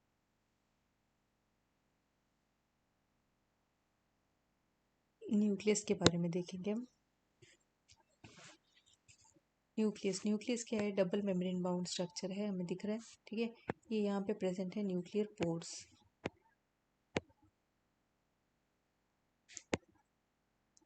न्यूक्लियर पोर प्रेजेंट है, ठीक है। ये है आउटर मेम्ब्रेन, और ये वाली है inner membrane, inner membrane, nucleus is known as the controlling centre. ये न्यूक्लियस है जो सेल के अंदर प्रेजेंट है, वो है controlling centre of the cell. ठीक है, क्योंकि इसमें जेनेटिक मटेरियल प्रेजेंट है, क्रोमोसोम्स प्रेजेंट है, क्रोमेटिन प्रेजेंट है। क्रोमेटिन पूरे न्यूक्लियस में ऐसे इस तरह से प्रेजेंट होगा। ठीक है, एक डेंस बॉडी और प्रोटोप्लाज्मिक बॉडी और प्रेजेंट होगी, मेम्ब्रेनलेस होगी, से हम न्यूक्लियस कहेंगे is the information centre. Nucleolus. Nucleus के बारे में हमने पढ़ा था। ठीक है, ठीक है। न्यूक्लियस कैसा है? न्यूक्लियोलस न्यूक्लियस ये है है chromatin network. Double chromatin, membrane bound chromatin organism. नाम आया है क्रोमा क्या डबल कलर से। मेम्ब्रेन ठीक बाउंड है, ऑर्गेनिज्म? जो स्टेन लेती है, जो स्ट्रक्चर स्टेन लेता है वो होगा क्रोमेटिन। ये आगे जाके कंडेंस होके क्रोमोसोम का फॉर्मेशन करेगा। ओके, ये है न्यूक्लियस। पोर्स, पोर्स का क्या काम है? न्यूक्लियर पोर का क्या काम है? न्यूक्लियर पोर का काम है इनकमिंग और आउटगोइंग। ठीक है, साइटोप्लाज्म और न्यूक्लियोप्लाज्म के बीच में जो भी लेन देन होगा, ठीक है, entry of molecules from the nucleus and out of the nucleus, ये सारा काम किस द्वारा होगा? न्यूक्लियर पोर के द्वारा। ठीक है, ये हो गया। और डीएनए प्रेजेंट है। डीएनए क्या? क्रोमेटिन से ही डीएनए बनेगा। ये न्यूक्लियस का स्ट्रक्चर है हमारा। ठीक है, इसमें जो भी मटेरियल प्रेजेंट होगा जेली लाइक, उसे हम कहेंगे nucleoplasm. That is nucleoplasm. Nucleoplasm is present in inside jelly like structure, cytoplasm और न्यूक्लियोप्लाज्म। इसको कौन अलग करता है? Nuclear membrane. जो न्यूक्लियर मेम्ब्रेन है ये फिर कंटिन्यू होके क्या बनाएगी? हमारा ईआर का फॉर्मेशन करेगी। ईआर के बारे में हम आगे पढ़ेंगे, जो ऑर्गेनेली है। ये है न्यूक्लियस। न्यूक्लियस के बारे में देख लेते हैं थोड़ा सा थियोरेटिकली। थियोरेटी क्या है? Contains most of the cell genes and conspicuous organelle. ठीक है, सबसे इंपॉर्टेंट ऑर्गेनेली है, इंफॉर्मेशन सेंटर है ये। Envelope enclose the nucleus separating it from cytoplasm. Cytoplasm से अलग करता है जो न्यूक्लियर एनवलप है। डबल मेम्ब्रेन बाउंड है, लिपिड बाइलेयर प्रेजेंट है ये। पोर क्या करते हैं? मॉलिक्यूल्स को आने जाने में मदद करते हैं। ठीक है, जो भी प्रोटीन बनेगा, प्रोटीन बनेगा न्यूक्लियोलस के अंदर। न्यूक्लियोलस के अंदर जो प्रोटीन बनेगा, वो प्रोटीन बाहर कैसे निकलेगा? न्यूक्लियर पोर के थ्रू। ठीक है, DNA is organised into discrete units called chromosomes. Chromosomes कब बनेंगे? क्रोमोसोम्स बनेंगे बेटा रेस्टिंग स्टेज में, हमें क्रोमोसोम्स नज़र नहीं आएंगे। ठीक है, रेस्टिंग स्टेज में हमको, डिवाइडिंग स्टेज में, जब न्यूक्लियर डिवीजन होगा तब हमें क्रोमोसोम नज़र आएंगे। ठीक है, ये जो न्यूक्लियस मैंने बनाया है ये क्या है? रेस्टिंग स्टेज का न्यूक्लियस, इंटरफेज न्यूक्लियस है, जहाँ पे न्यूक्लियस डिवाइड नहीं हो रहा है, तो हमें thread like structure chromatin network ही नज़र आएगा। Chromatin condense to form discrete as a cell prepare to divide. जब सेल डिवाइड होने के लिए प्रिपेयर होगा तब कहीं जाके क्रोमोसोम मिलेगा। ठीक है, अब जो न्यूक्लियोलस है, न्यूक्लियोलस का क्या काम है? Nucleolus is the site of ribosome synthesis. Nucleolus का क्या काम है? राइबोसोम का सिंथेसिस। राइबोसोम फैक्ट्री कहा जाता है। राइबोसोम सिंथेसिस का काम कहाँ होता है? न्यूक्लियोलस में। तो ये है न्यूक्लियस का structure. Nucleus is present in eukaryotic cell with well defined nuclear envelope. Nuclear envelope present है। क्रोमैटिन जो मटेरियल है, क्रोमैटिन मटेरियल कहाँ प्रेजेंट है? न्यूक्लियस के अंदर है, कवर्ड है ना। हिस्टोन प्रोटीन्स भी प्रेजेंट है अंदर, इसीलिए इसे नेकेड नहीं कहेंगे, इसे वेल डेवलप्ड न्यूक्लियस कहेंगे। Well developed nucleus of eukaryotes. Well developed nucleus of eukaryotes. इसका फंक्शन क्या है? इसका फंक्शंस क्या क्या है? एक तो ये राइबोसोम बनाता है। Ribosome is a protein factory, protein synthesis का काम करेगा। ठीक है, और न्यूक्लियोलस, न्यूक्लियोलस में बनेंगे राइबोसोम्स। और क्रोमैटिन मटेरियल्स, जो भी जेनेटिक मटेरियल है वो न्यूक्लियस के अंदर प्रेजेंट होता है, जो कि एक जनरेशन से दूसरी जनरेशन में पास होता है। ठीक है, ये है हमारा न्यूक्लियस का स्ट्रक्चर।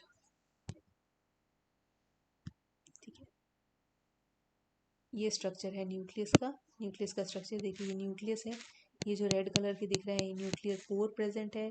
ये आउटर न्यूक्लियर मेम्ब्रेन है, जो कि आगे कंटिन्यू हो रही है एंडोप्लाज्मिक रेटिकुलम में, ईआर में कंटिन्यू हो रही है। न्यूक्लियोलस प्रेजेंट है, क्रोमैटिन मटेरियल प्रेजेंट है। ठीक है, ये न्यूक्लियर पोर को हमने न्यूक्लियर पोर कॉम्प्लेक्स करके बताया है। न्यूक्लियर पोर कॉम्प्लेक्स क्या?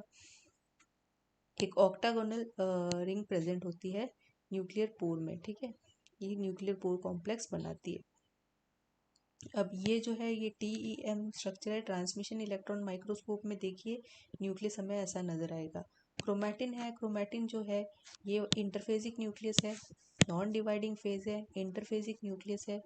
ठीक है, जब सेल डिवाइड करेगा तो क्रोमैटिन जो है हिस्टोन प्रोटीन के साथ मिलकर क्रोमोसोम का फॉर्मेशन करेंगे। ये सरफेस ऑफ न्यूक्लियर एनवलप है, ये वाला सरफेस है, इसके ऊपर राइबोसोम्स भी प्रेजेंट है। ये हमारा न्यूक्लियस हो गया। अब जब डिवाइडिंग फेज आएगा तो क्रोमोसोम का स्ट्रक्चर हम देख लेते हैं। ठीक है, क्रोमोसोम का स्ट्रक्चर देखेंगे। क्रोमोसोम जब सेल डिवाइड होगा तब क्या होगा, जो क्रोमैटिन मटेरियल है वो हिस्टोन प्रोटीन के साथ मिलकर क्रोमोसोम का फॉर्मेशन करेगा। ठीक है, क्रोमोसोम का फॉर्मेशन करेगा तो ये स्ट्रक्चर जो फॉर्म होगा, ठीक है, हम इसका स्ट्रक्चर देख लेते हैं। इसे हम कहेंगे क्रोमैटिड। ठीक है, क्रोमैटिड के अंदर जो कॉइलिंग स्ट्रक्चर प्रेजेंट है, ठीक है, कॉइलिंग स्ट्रक्चर, थ्रेड का जो कॉइलिंग प्रेजेंट है क्रोमैटिड के अंदर, उसे हम कहेंगे क्रोमोनिमेटा। क्रोमोनिमेटा। जो आउटर लेयर है क्रोमोसोम की उसे हम कहेंगे पेलिकल। पेलिकल क्रोमैटिड है, इन्हें कहेंगे sister chromatids. Sister chromatids are chromatids which are present on a common centromere. ठीक है, ये हमारा है सेंट्रोमियर। एक कंस्ट्रिक्शन है, primary constriction, that is known as centromere. Okay, centromere के आसपास रिंग लाइक एक स्ट्रक्चर प्रेजेंट है जिसे कहा जाता है काइनेटोकोर। काइनेटोकोर, यहाँ से ये अटैचमेंट, ये साइट ऑफ अटैचमेंट होते हैं स्पिंडल फाइबर्स के। तो स्पिंडल फाइबर्स है वो ये इन पे जाकर अटैच होता है। ठीक है, अब ये जो टिप ऑफ क्रोमोसोम है इसे कहेंगे टीलोमियर। ठीक, टीलोमियर है। ये तो है प्राइमरी कंस्ट्रिक्शन। प्राइमरी कंस्ट्रिक्शन जहाँ पे जो क्रोमैटिन होता है बहुत ज़्यादा कॉइल्ड हो जाता है, that this is known as primary constriction. Primary constriction. एक सेकेंडरी कंस्ट्रिक्शन भी प्रेजेंट होता है, वो होता है टीलोमियर के पास में। ठीक है, इसे कहते हैं सेकेंडरी कंस्ट्रिक्शन।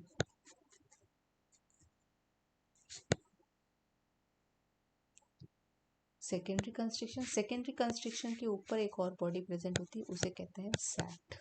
ठीक है, ये किसी किसी में होती है, ये कुछ पेयर्स में ही प्रेजेंट होती है। सैटेलाइट बॉडी, इसको सैटेलाइट कहा जाता है। ओके, तो ये है क्रोमोसोम का structure. On the basis of presence of centromere, position of centromere, chromosomes are divided into 4 types.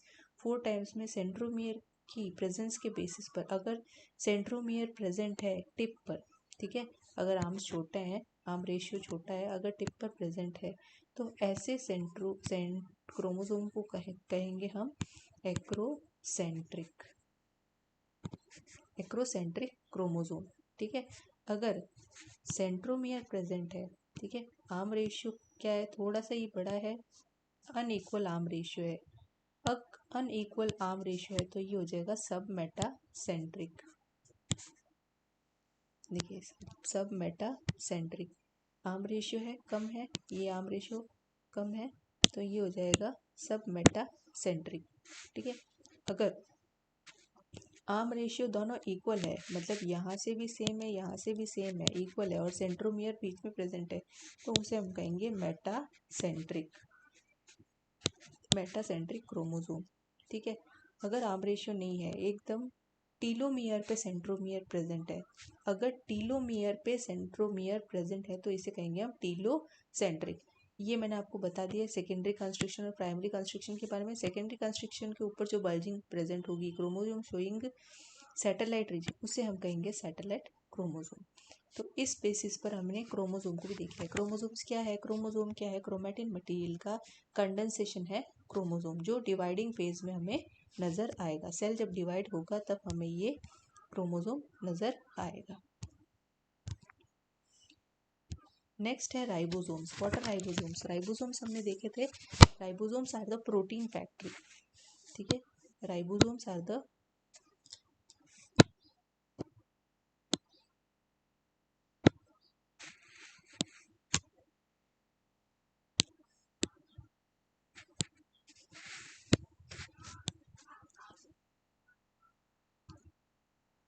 Ribosomes. Ribosomes कहाँ बने? हमारे न्यूक्लियस के अंदर बने. न्यूक्लियस के अंदर न्यूक्लियोलस है, न्यूक्लियोलस के अंदर राइबोसोम बने. राइबोसोम क्या हुआ? न्यूक्लियर पोर से बाहर निकल गए, बनकर बाहर निकल गए. ठीक है, तो राइबोसोम्स कहाँ कहाँ प्रेजेंट होते हैं? पहले तो देखते हैं. हम दोनों में प्रेजेंट होते हैं. प्रोकैरियोट में भी प्रेजेंट होता है, यूकैरियोट में भी प्रेजेंट होता है. प्रो में भी प्रेजेंट होता है और यू में भी प्रेजेंट होता है. प्रो में होता है 70s, इसमें होता है 80s, यूकैरियोट में होता है 80s. ठीक है, इसकी दो सब यूनिट्स होती है. ठीक है, 50s और 30s. और इसकी दो सब यूनिट होती है 60s और 40s. These units are not additive. ये एडिटिव नहीं होती है, not additive. This is only Svedberg constants. S is represent Svedberg's constant. Constant. Okay, ये डेंसिटी के बेसिस पर इनको अलग अलग किया हुआ है. ठीक है, डेंसिटी के बेसिस पर जब सेल को सेंट्रीफ्यूज किया जाता है, डेंसिटी के बेसिस पर जो भी राइबोसोम्स आते हैं, स्मॉलर सब यूनिट, लार्जर सब यूनिट जो भी आती है, उसके बेसिस पर इसको 70s और 80s, इसको डेंसिटी के बेसिस पर इनके नाम दिए गए हैं. स्ट्रक्चर कैसा होता है राइबोसोम का? दो सब यूनिट्स प्रेजेंट होती है, एक स्मॉलर सब यूनिट और एक लार्जर सब यूनिट. स्मॉलर और लार्जर. ठीक है, ये सब यूनिट किससे जुड़ी होती है? मैग्नीशियम प्लस आयन से जुड़ी होती है. Magnesium ions are present in attachment. ठीक है, राइबोसोम्स और सेल के अंदर कहाँ कहाँ पाए जाते हैं? प्रोकैरियोट और यूकैरियोट में पाए जाते हैं. सेल के अंदर कहाँ कहाँ पाए जाते हैं? कहाँ कहाँ प्रेजेंट होते हैं राइबोसोम? साइटोप्लाज्म में प्रेजेंट होता है. ये होते हैं free ribosomes. Free ribosomes are present in cytoplasm. Okay, bound ribosomes कहाँ कहाँ मिलेंगे? बाउंड राइबोसोम्स मिलेंगे हमको एंडोप्लाज्मिक रफ एंडोप्लाज्मिक रेटिकुलम के ऊपर. ठीक है, यहाँ पे मिलेंगे हमें बाउंड राइबोसोम्स.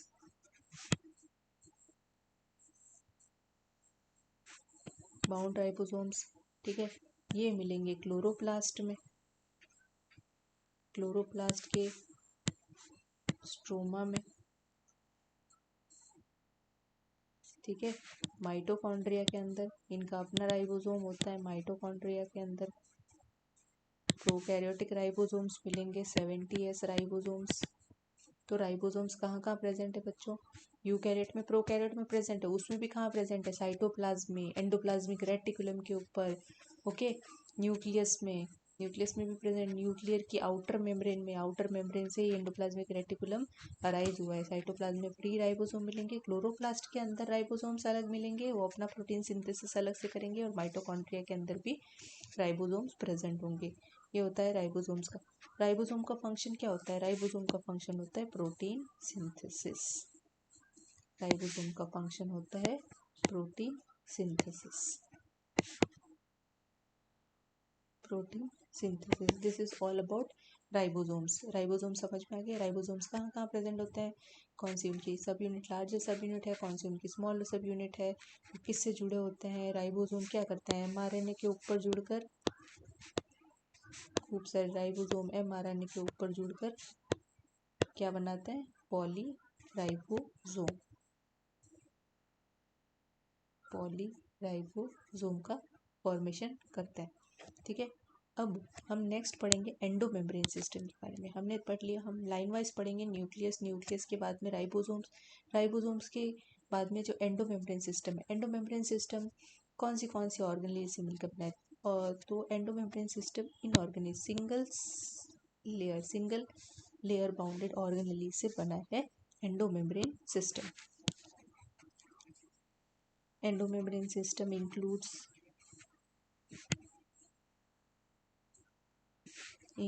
Endoplasmic reticulum. ठीक है, गोल्जी कॉम्प्लेक्स, लाइसोसोम्स, वैक्यूल्स और प्लाज्मा मेम्ब्रेन। एंडोमेम्ब्रेन सिस्टम में क्या बताया गया बेटा कि ये सारे म्यूचुअली इंटरैक्ट करते हैं, ये सारी ऑर्गेनली म्यूचुअल इंटरैक्शन करती है, ठीक है। सबका अलग अलग काम है, सारी ऑर्गेनेलीज म्यूचुअली इंटरैक्शन एक दूसरे पर डिपेंड रहती है, इसीलिए इसे पूरे सिस्टम को एंडो मेम्ब्रेन सिस्टम का नाम दे रखा है। कहाँ से स्टार्ट होगी, ये स्टार्ट होगी न्यूक्लियर एनवलप से, न्यूक्लियर एनवलप से स्टार्ट होता है एंडोप्लाज्मिक रेटिकुलम, ठीक है। उसका क्या फंक्शन होता है एंडोप्लाज्मिक रेटिकुलम का, वो देखेंगे, ठीक है। एंडोमेम्ब्रेन सिस्टम को एंडोप्लाज्मिक रेटिकुलम, हम पहले एंडोप्लाज्मिक रेटिकुलम को पढ़ेंगे सबसे पहले, ठीक है। एंडोप्लाज्मिक रेटिकुलम को बोलते हैं biosynthetic factory. Endoplasmic reticulum is known also known as biosynthetic factory. अब इसको बायोसिंथेटिक फैक्ट्री क्यों, क्योंकि देखो इसके ऊपर राइबोसोम्स प्रेजेंट है, ठीक है, वो प्रोटीन का सिंथेसिस करेंगे, ये प्रोटीन बन गया। लिपिड का सिंथेसिस भी इधर से ही होता है। एंडोप्लाज्मिक रेटिकुलम का स्ट्रक्चर देखेंगे, लिपिड का सिंथेसिस इसका कौन सा पार्ट करता है, ठीक है। तो सबसे पहले देखेंगे कि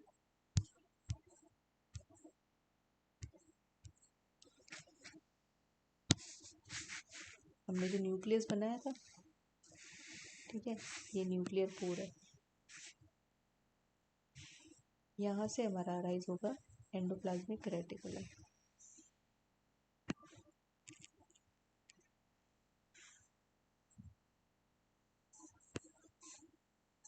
ये एंडोप्लाज्मिक रेटिकुलम, ठीक है। इसके ऊपर प्रेजेंट है राइबोसोम्स। अगर राइबोसोम्स प्रेजेंट है तो इसे हम नाम देंगे रफ एंडोप्लाज्मिक रेटिकुलम। ये रफ लग रहा है, रफ एंडोप्लाज्मिक रेटिकुलम। ये आगे जाके फॉर्मेशन करता है, ये वेसाइकल है इसी का पार्ट। वेसाइकल्स में सॉरी ये ट्यूब्स है, ये ट्यूबुलर राइबोसोम है, ट्यूबुलर ईआर है, ट्यूबुलर और ये वेसिकुलर, इनके ऊपर राइबोसोम्स एब्सेंट है, ठीक है। तो इन्हें हम कहेंगे स्मूथ एंडोप्लाज्मिक रेटिकुलम, ओके।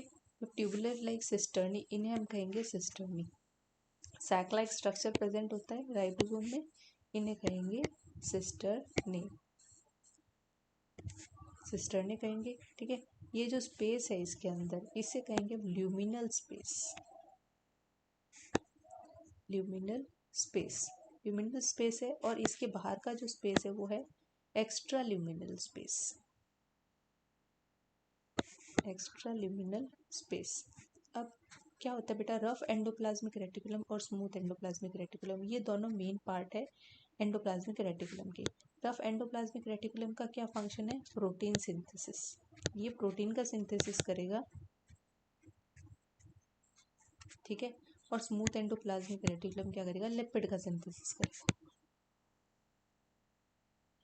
ठीक है। इसीलिए इसे बायोसिंथेटिक फैक्ट्री कहा जाता है, ठीक है। एंडोप्लाज्मिक रेटिकुलम अराइज हुआ न्यूक्लियर मेम्ब्रेन से, आउटर न्यूक्लियर मेम्ब्रेन से। रफ एंडोप्लाज्मिक रेटिकुलम में प्रोटीन का सिंथेसिस किया और स्मूथ एंडोप्लाज्मिक रेटिकुलम ने लिपिड का सिंथेसिस किया, ओके। अब तो डायग्राम ये वाला देख लेते हैं, इसमें आपको बता देती हूँ, हमारा डायग्राम देख लिया। ये देखिए, ये है न्यूक्लियर एनवलप, न्यूक्लियर एनवलप से अराइज हुआ हमारा ईआर, ठीक है। ईआर के ऊपर राइबोसोम्स प्रेजेंट है, दिख रहे हैं आपको राइबोसोम्स, ये है रफ ईआर, आरईआर, ठीक है, आरईआर प्रेजेंट है। और ये है ट्रांजिशनल ईआर, मतलब कि ये है स्मूथ एंडोप्लाज्मिक रेटिकुलम, यहाँ पे राइबोसोम्स प्रेजेंट नहीं है। ये देखिए ट्यूबुलर स्ट्रक्चर है, वेसिकुलर स्ट्रक्चर है, ये वेसिकुलर स्ट्रक्चर है और ये ट्यूबुलर स्ट्रक्चर है, ये है स्मूथ ईआर। इन यहाँ पे किसका फॉर्मेशन होगा, यहाँ पे लिपिड का सिंथेसिस होगा, ओके। यहाँ पे लिपिड का सिंथेसिस होगा, लिपिड सिंथेसाइज हो जाएगा। लिपिड सिंथेसाइज होने के बाद में जो ट्रांजिशनल ईआर है, यहाँ से क्या होगा, एक ट्रांसपोर्ट वेसाइकल फॉर्म होगा, जो भी प्रोटीन और लिपिड बने हैं ये आगे दूसरी ऑर्गेनेली को पास हो जाएंगे, ठीक है। तो ये था हमारा एंडोप्लाज्मिक रेटिकुलम। ये फंक्शंस देख लीजिए, एंडोप्लाज्मिक रेटिकुलम के फंक्शंस देख लीजिए।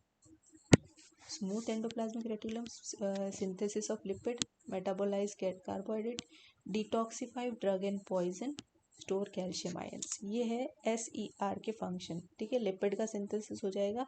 और रफ के हैं, बाउंड राइबोसोम्स प्रेजेंट है तो ग्लाइकोप्रोटीन, और प्रोटीन का सिंथेसिस और distribute transport vesicle protein surrounded by membrane, तो is the membrane factory of the cell. ये मेम्ब्रेन फैक्ट्री है सेल की, बायोसिंथेटिक फैक्ट्री। नेक्स्ट जो हमारी ऑर्गेनेली आती है उसका नाम है गोल्जी एपरेटस। ठीक है, जैसे ही एंडोप्लाज्मिक रेटिकुलम खत्म होता है, जो ट्रांजिशनल वेसाइकल्स है, उस वेसाइकल से एक और ऑर्गेनेली का फॉर्मेशन होता है। ठीक है, वो क्या है, ईआर, वो क्या है, गोल्जी बॉडी। ठीक है, गोल्जी बॉडी क्या होगा, जैसे यहाँ पे न्यूक्लियस प्रेजेंट है। ठीक है, न्यूक्लियस प्रेजेंट है, ये न्यूक्लियस प्रेजेंट है। ठीक है, ईआर प्रेजेंट है, वेसाइकल्स आ गई, वेसाइकल्स आने के बाद में क्या होगा, जो न्यूक्लियस के सामने, ठीक है, न्यूक्लियस के फेस में जो भी प्रेजेंट होगी स्ट्रक्चर, वो होगी गोल्जी कॉम्प्लेक्स की सिस फेस। इसे हम कहेंगे सिस फेस। यहाँ पे न्यूक्लियस प्रेजेंट है, न्यूक्लियस के पास में सामने जो होती है वो सिस फेस होगी और ये ट्रांस फेस होगी। सिस फेस को और हम क्या कहेंगे, फॉर्मिंग फेस, फॉर्मिंग फेस, और इसे हम कहेंगे मैच्योरिंग फेस, मैच्योरिंग फेस। यहाँ पे मैच्योर होगा, जो भी प्रोडक्ट्स यहाँ से आएंगे न्यूक्लियस से, एंडोप्लाज्मिक रेटिकुलम से बन के आएंगे, प्रोटीन, लिपिड, उसका यहाँ पे क्या होगा, पैकेजिंग, मॉडिफिकेशन, है ना। तो इसको हम कहते हैं postman of the cell, postman of the cell. Golgi complex is also known as postman of the cell, क्योंकि इसका फंक्शन क्या है, जो भी प्रोटीन और लिपिड आए हैं उसके साथ में शुगर को जोड़ना, उसको मॉडिफाई करना, उसको पैक करना और उसको आगे सिक्रीट करना। ट्रांस फेज से सिक्रीशन होगा, सिस फेज से क्या होगा, सिस फेज में इसका क्या होगा, मॉडिफिकेशन होगा। ठीक है, तो फंक्शंस इनके क्या होंगे, पैकेजिंग,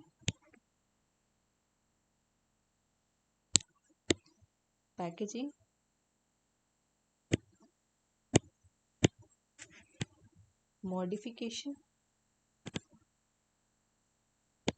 एंड सिक्रीशन, ये इनके फंक्शन होंगे, सिक्रीशन। ठीक है, ये देखिए, cis face is the receiving side of Golgi body, cis face is the receiving side of Golgi body, trans face is sipping.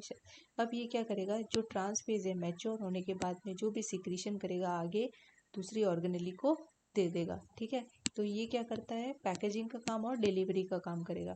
ठीक है, जो न्यूक्लियस के सामने होगी उसे सिस फेस कहेंगे, जो न्यूक्लियस के ऑपोजिट होगी उसे ट्रांस फेस कहा जाएगा।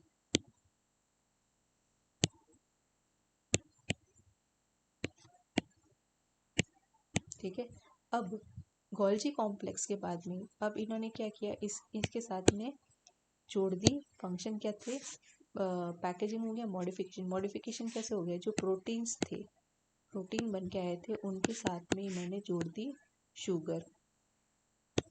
ठीक है, तो ये क्या बन गए, ग्लाइकोप्रोटीन, ग्लाइकोप्रोटीन का फॉर्मेशन हो गया, इसे कहेंगे हम ग्लाइकोसाइलेशन, ग्लाइकोसाइलेशन, ये इसका फंक्शन है। और नेक्स्ट है, जो लिपिड आए थे, लिपिड के साथ में भी इन्होंने क्या किया, शुगर को अटैच कर दिया, शुगर को अटैच बन गया तो क्या बन गया हमारा, ग्लाइकोलिपिड। इस पूरे प्रोसेस को हम कहेंगे ग्लाइकोसाइडेशन। Okay, glycosidation. तो glycosylation and glycosidation is the process take place by the Golgi complex.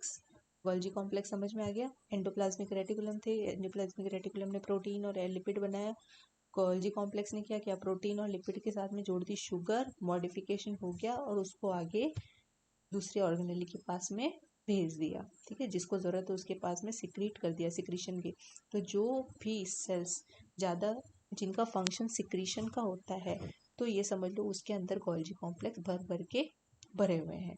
ठीक है, बहुत सारे हैं। ठीक है, अब क्या होता है, नेक्स्ट ऑर्गेनेली आती है गोल्जी कॉम्प्लेक्स के बाद में लाइजोसोम्स क्या होते हैं बेटा? जो जब गोल्जी कॉम्प्लेक्स आगे मटेरियल सिक्रीट करता है तो कुछ वेसाइकल्स फॉर्म होती है जो ईआर से भी आती है और गोल्जी से भी आती है, ठीक है। वो अपने आप में क्या करती है, वो अपने अंदर क्या भर के रखती है, उन्हें हम लाइजोसोम्स कहते हैं, ठीक है। लाइजोसोम्स है तो जो भी नई फॉर्म हुई है वेसाइकल, उसके अंदर भरे हुए हैं हाइड्रोलाइटिक एंजाइम्स,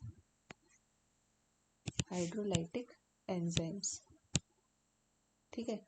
जब ये इनएक्टिव फॉर्म में, एक्टिव नहीं है, अंदर इनएक्टिव फॉर्म में हाइड्रोलाइटिक एंजाइम्स पड़े हैं, तो हम इसको बोलेंगे primary lysosome. We will call it primary lysosome. जब ये प्राइमरी लाइजोसोम किसी भी फूड मटेरियल के साथ में, जैसे कि फूड है,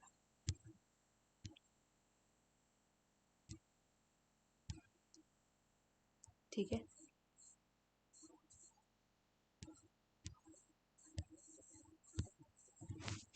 ये प्राइमरी लाइसोसोम अगर भी कोई भी फूड मटेरियल आया है सेल के अंदर, ठीक है, इस फूड मटेरियल को हम कहेंगे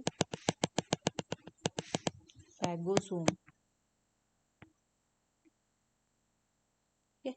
ये फैगोसोम आया, प्राइमरी लाइसोसोम और फैगोसोम दोनों फ्यूज हो जाएंगे, तब क्या होगा, ये जो फूड मटेरियल है इसके अंदर का फूड मटेरियल ये हाइड्रोलाइटिक एंजाइम के अंदर कलेक्ट हो जाएगा, ठीक है। ये फूड मटेरियल हो गया, ये हाइड्रोलाइटिक एंजाइम हो गया, डाइजेशन हो गया, ठीक है। इसे हम कहेंगे अब सेकेंडरी लाइसिस से बाहर निकल जाएगी, एक्सोसाइटोसिस से सेल के बाहर निकल जाएगी, ठीक है। अगर ये सेल के बाहर नहीं निकलती है तो क्या होता है, अगर सेल के बाहर नहीं निकलती है तो ये जो रेजिडुअल बॉडी है ये इकट्ठा होकर हमारे शरीर के अंदर बीमारियां बढ़ा सकती है, ओके। तो ये तो था लाइसोसोम के बारे में। लाइसोसोम और क्या करता है, लाइसोसोम का और क्या फंक्शन होता है, लाइसोसोम का फंक्शन होता है ऑटोफेगी। ऑटोफेगी क्या होता है, देखिए बेटा, ऑटोफेगी समझ लीजिए कोई ऑर्गेनली है, ठीक है, वो ओल्ड हो गई है, ठीक है, ओल्ड माइटोकॉन्ड्रिया ओल्ड हो गया है, तो क्या होगा, जो लाइसोसोम्स हैं, जो हाइड्रोलाइटिक एंजाइम्स है, प्राइमरी लाइसोसोम्स है, वो माइटोकॉन्ड्रिया के चारों तरफ ऐसे फैल जाएंगे, ठीक है, हाइड्रोलाइटिक एंजाइम, फिर वो हाइड्रोलाइटिक एंजाइम सिक्रीट करेंगे और इसको पूरा जो ओल्ड वर्न आउट माइटोकॉन्ड्रिया उसको सारा डाइजेस्ट कर लेंगे, तो इसे हम ऑटोफेगी कहते हैं, जो अपनी सेल को खा लेता है, ठीक है, इसको कहते हैं ऑटोफेगी। और ये पुराना जो लाइसोसोम होता है उसको भी डाइजेस्ट कर लेता है, खुद को भी कर लेता है, पूरे सेल को डाइजेस्ट कर सकता है, ठीक है। इसीलिए हम लाइसोसोम्स को और क्या कहते हैं, suicidal bags. Lysosomes are also known as suicidal bags. ये तो मैकेनिज्म देखेंगे इधर हम, ये होता है फैगोसाइटोसिस, ठीक है।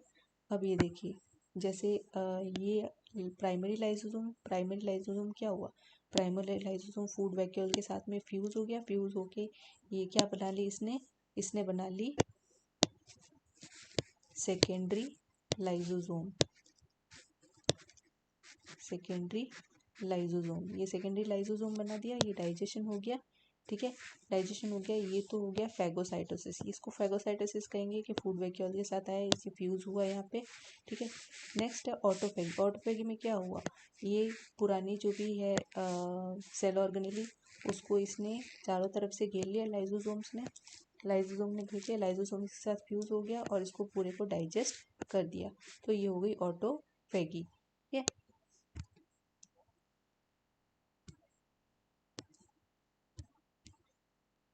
ये हमारा हो गया लाइसोसोम। नेक्स्ट जो है हमारा है वैक्यूल,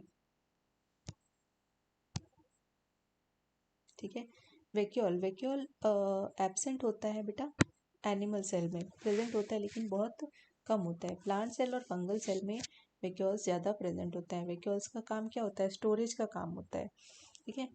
कॉन्ट्रेक्टाइल वैक्यूल इन प्रोटिस्ट, जो एमीबा के अंदर, एल्गी के अंदर कॉन्ट्रेक्टाइल वैक्यूल होती है, वो क्या करती है, ऑस्मो रेगुलेशन का काम करती है, ठीक है, ऑस्मो रेगुलेशन का काम करती है, किडनी की तरह काम करती है, ऑस्मो रेगुलेशन का काम करती है। Central vacuole present in plant which store water और सब कंपाउंड्स, ऑर्गेनिक कंपाउंड्स भी प्रेजेंट होते हैं वैक्यूल के अंदर। वैक्यूल की जो आउटर मोस्ट, वैक्यूल पे सबसे इम्पोर्टेंट क्वेश्चन बनता है वैक्यूल की कवरिंग का, ठीक है।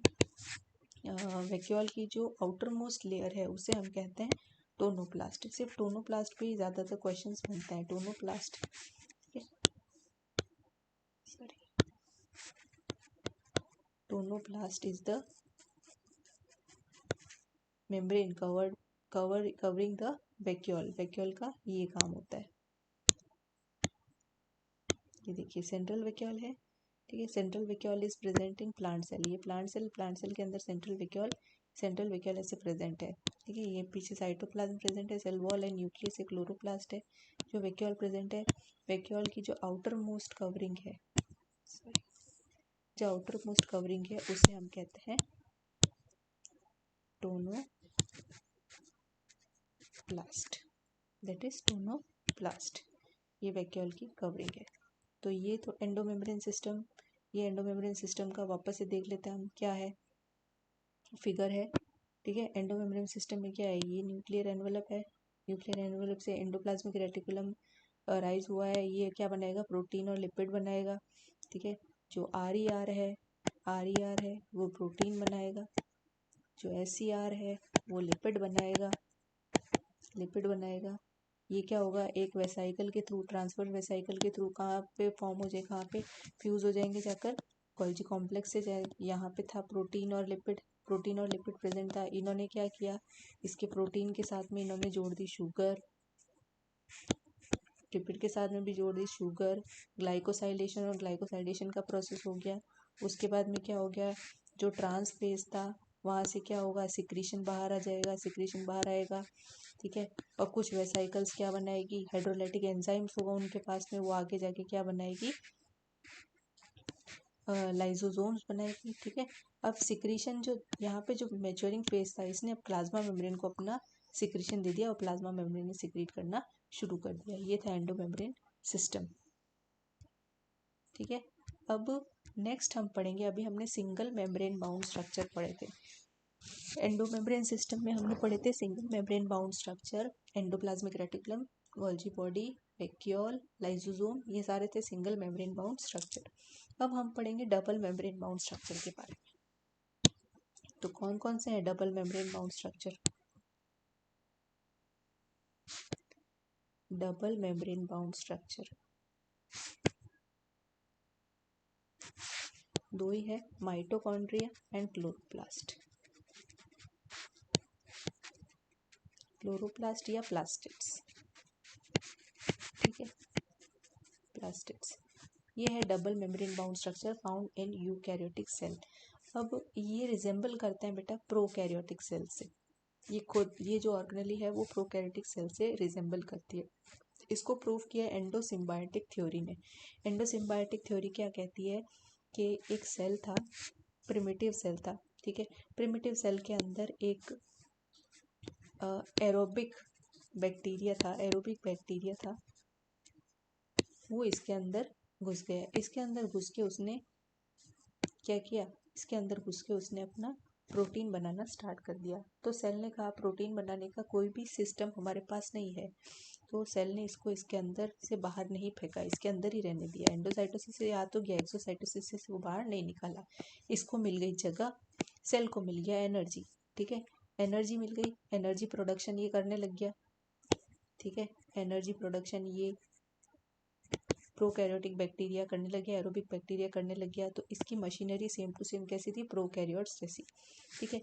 अब एक और ऑर्गेनेली इसके अंदर आई, ठीक है। इसके अंदर आके उसने क्या किया, खाना बनाना स्टार्ट कर दिया, ठीक है।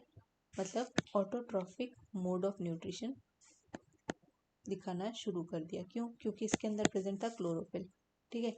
ये खाना बनाना स्टार्ट कर दिया, इसने एनर्जी प्रोड्यूस करनी स्टार्ट कर दी। एनर्जी प्रोड्यूस करनी, तो दोनों सेल के अंदर प्रोकैरियोट्स जो थे वो सेल के अंदर ही सिम्बायोट बन के रह गए। इसीलिए इसे कहा जाता है एंडोसिम्बायोट थ्योरी, एंडोसिम्बायोट थ्योरी। और चूंकि ये प्रोकैरियोटिक सेल थे, प्रोकैरियोट्स थे, तो इनका स्ट्रक्चर बिल्कुल प्रोकैरियोटिक सेल के जैसा ही है। ठीक है, इसके अंदर भी 70s राइबोसोम्स प्रेजेंट होते हैं। ये ज़्यादातर क्या होता है, ये अपना काम खुद ही करते हैं, ये सेल की दूसरी ऑर्गेनेल पे डिपेंड नहीं करते हैं, इसलिए हम इन्हें अलग अलग पढ़ते हैं।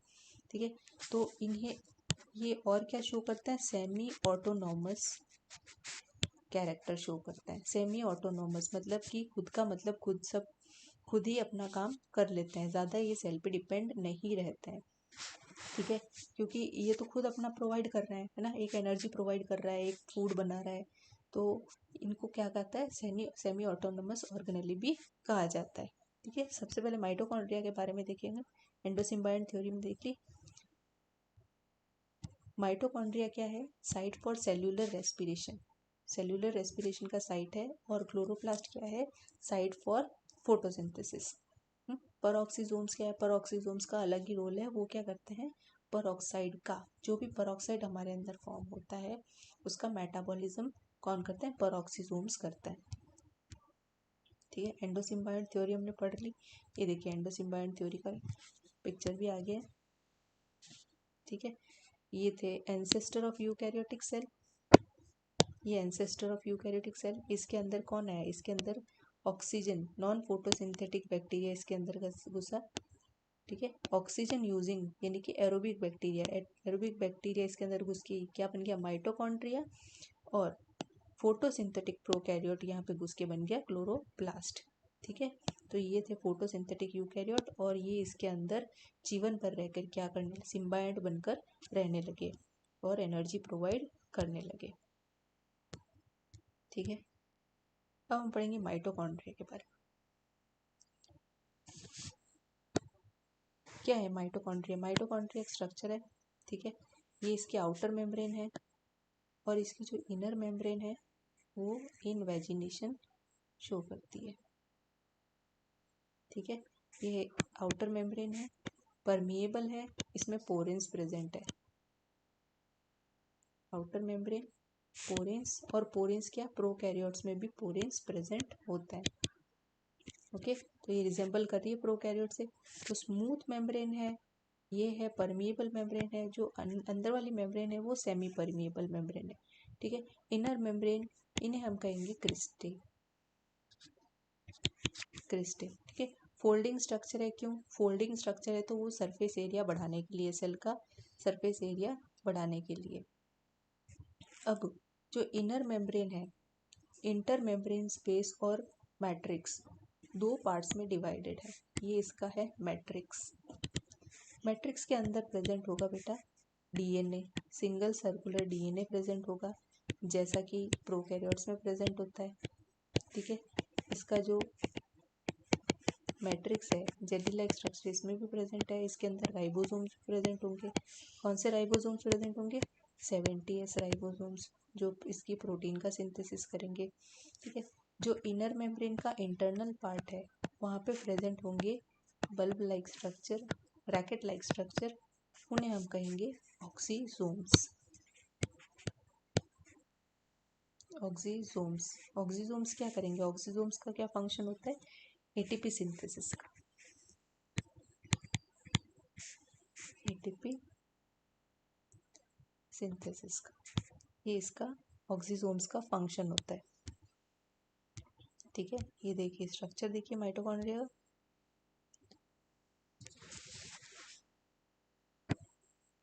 ये माइटोकॉन्ड्रिया आउटर स्पेस है। ठीक है, ये इनर मेम्ब्रेन है, क्रिस्टी की तरह है, अंदर के मैट्रिक्स प्रेजेंट है। मैट्रिक्स के अंदर क्या प्रेजेंट है, राइबोसोम्स प्रेजेंट है, प्री राइबोसोम इन माइटोकॉन्ड्रियल मैट्रिक्स। इनर मेम्ब्रेन है, क्रिस्टी की तरह प्रेजेंट है। आउटर मेम्ब्रेन है, इंटर मेम्ब्रेन स्पेस का है, इनर मेम्ब्रेन और आउटर मेम्ब्रेन के बीच में। ठीक है, अब यहाँ पे क्या होता है बेटा, माइटोकॉन्ड्रिया के पास जो भी प्रेजेंट है, ऑक्सीसोम जो प्रेजेंट है, यहाँ पे एटीपी सिंथेस एंजाइम प्रेजेंट होता है। एटीपी सिंथेस जो क्या करता है, ऑक्सीडेशन करता है, ऑक्सीडेशन करके ये एटीपी का प्रोडक्शन करता है। ठीक है, ये क्या करेगा, जो एडीपी होगा उसके साथ में एटीपी सिंथेस की प्रेजेंट, इस एंजाइम्स की प्रेजेंट में क्या करेगा, इसका ऑक्सीडेशन करके क्या बनाएगा, एटीपी एनर्जी बनाएगा। ठीक है, तो इसीलिए हम इसको बोलते हैं oxidative photophosphorylation. Oxidative phosphorylation, sorry phosphorylation. Phosphorylation का मतलब होता है फॉर्मेशन ऑफ एटीपी। ठीक है, ऑक्सीडेशन, क्योंकि ऑक्सीडेशन से बन रहा है। ठीक है, ये हो गया हमारा माइटोकॉन्ड्रिया। अब है क्लोरोप्लास्ट। क्लोरोप्लास्ट का फंक्शन क्या होता है, पहले स्ट्रक्चर देख लेते हैं क्लोरोप्लास्ट का।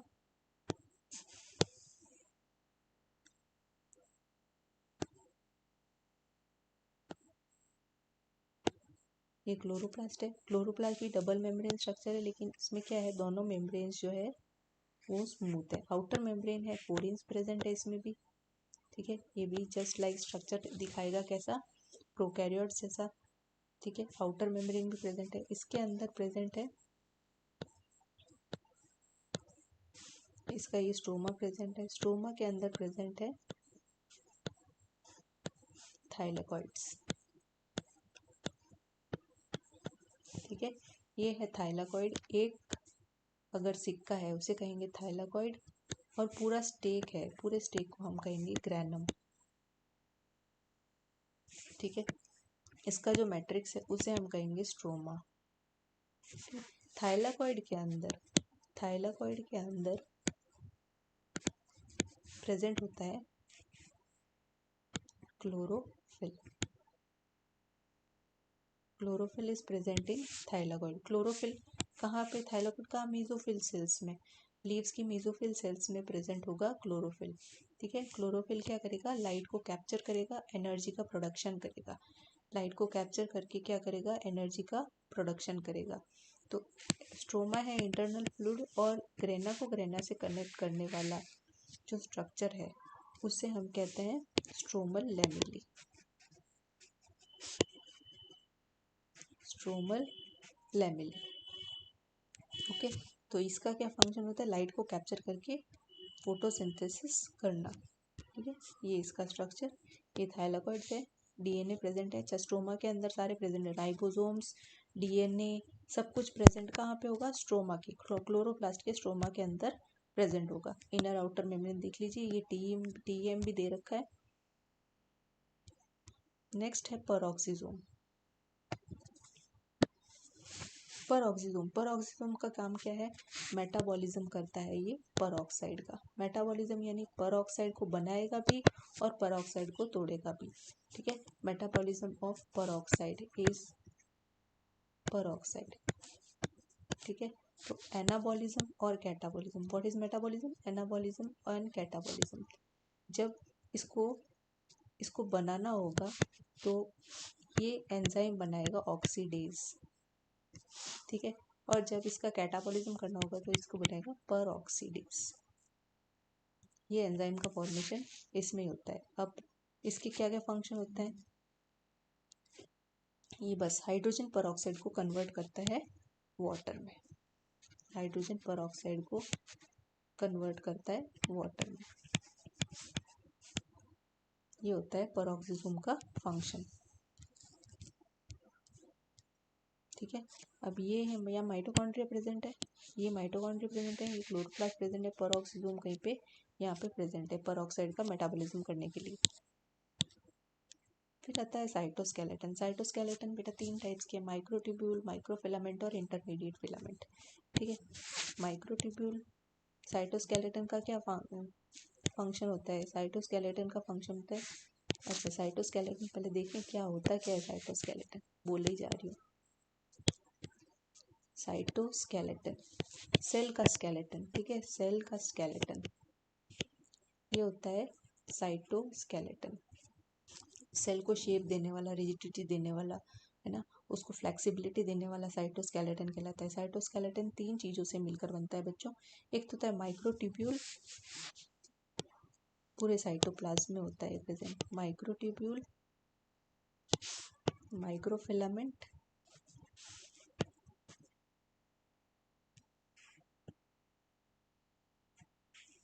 और intermediate filament.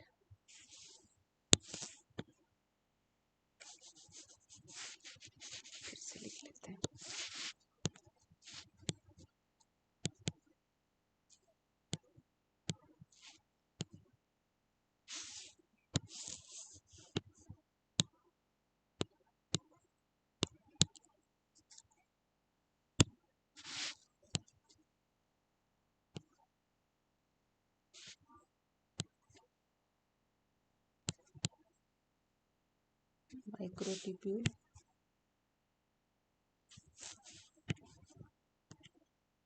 Microfilament, intermediate filament.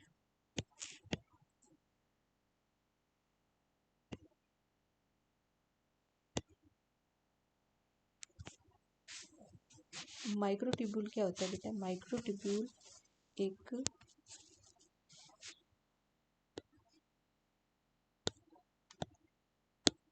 Non contractile protein से बना है, ठीक है, नॉन कॉन्ट्रेक्टाइल प्रोटीन से बना है, नॉन कॉन्ट्रेक्टाइल प्रोटीन से माइक्रोट्यूब्यूल बना है, ठीक है। माइक्रोफिलामेंट बना है कॉन्ट्रेक्टाइल प्रोटीन से। कॉन्ट्रेक्टाइल प्रोटीन कौन सा? मायोसिन, एक्टिन, ठीक है। और ये भी बना है कोई नॉन कॉन्ट्रेक्टाइल प्रोटीन से।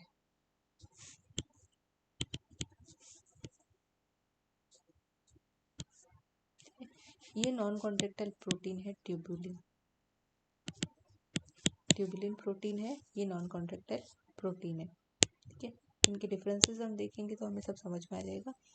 क्या है? Cytoskeleton helps to support the cell and maintain its shape, इसकी शेप और सपोर्ट देने के लिए, ठीक है। It interacts with motor protein and produce motility, motile बनाने के लिए, ठीक है। जो सीलिया है, फ्लैजिला है, मोटिलिटी जो प्रोवाइड करता है वो माइक्रोट्यूब्यूल के बने होते हैं। सेंट्रियोल है वो माइक्रोट्यूब्यूल का बना हुआ है, ठीक है। अब inside the cell vesicle can travel along monorails provided by cytoskeleton, cytoskeleton की मदद से ही वेसाइकल्स आगे आगे बढ़ते रहते हैं, ठीक है। वो क्या करता है? साइटोस्केलेटन को जाने में हेल्प करता है, ठीक है। तो ये है माइक्रोट्यूब्यूल, माइक्रोफिलामेंट और इसके कंपैरिजन साइटोस्केलेटन देखेंगे हम। अब देखिए, जो माइक्रोट्यूब्यूल है ट्यूबुलिन प्रोटीन से बना है, मैंने बोला। माइक्रोफिलामेंट है वो एक्टिन प्रोटीन से, और ये भी एक फाइब्रस प्रोटीन से बना हुआ है। डायमीटर कितना होता है? 25 nanometre to 1.5 nanometre lumen, lumen होता है मतलब कि डायमीटर ऐसा होता है, ठीक है। अंदर का ये होता है पूरा 25 नैनोमीटर का, ठीक है। 7 नैनोमीटर का इसका डायमीटर होता है, 8 to 12 नैनोमीटर का इंटरमीडिएट फिलामेंट का। ट्यूबुलिन प्रोटीन, ट्यूबुलिन प्रोटीन क्या है? A dimer consisting of alpha and beta tubulin, dimer होता है अल्फा एंड बीटा ट्यूबुलिन का।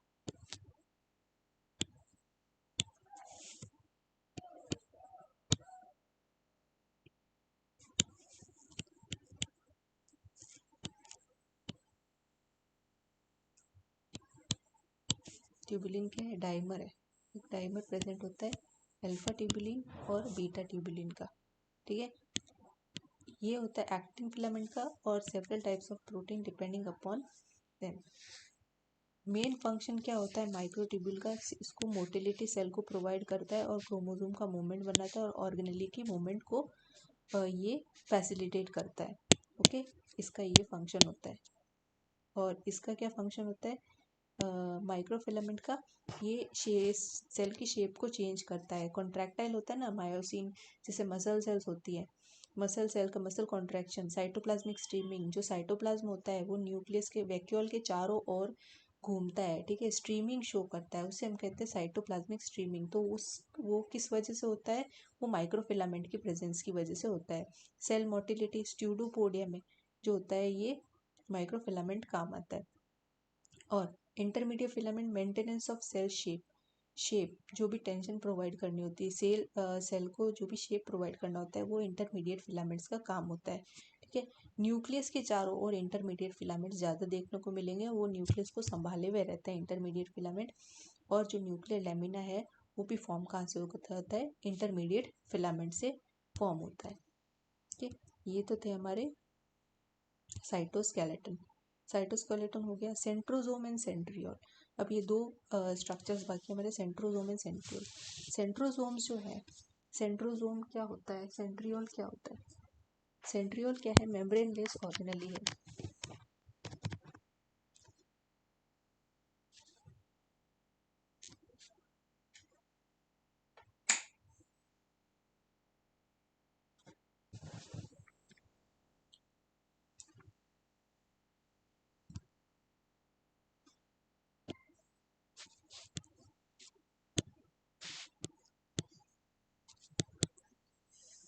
सेंट्रोजोम क्या है?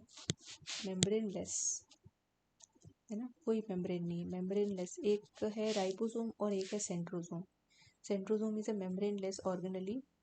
किससे बनती है? माइक्रोट्यूब्यूल से बनती है। ठीक है, माइक्रोट्यूब्यूल ऑर्गेनाइजिंग सेंटर होता है सेंट्रोजोम के अंदर। MOC बोलते हैं उसको, MOC, माइक्रोट्यूब्यूल ऑर्गेनाइजिंग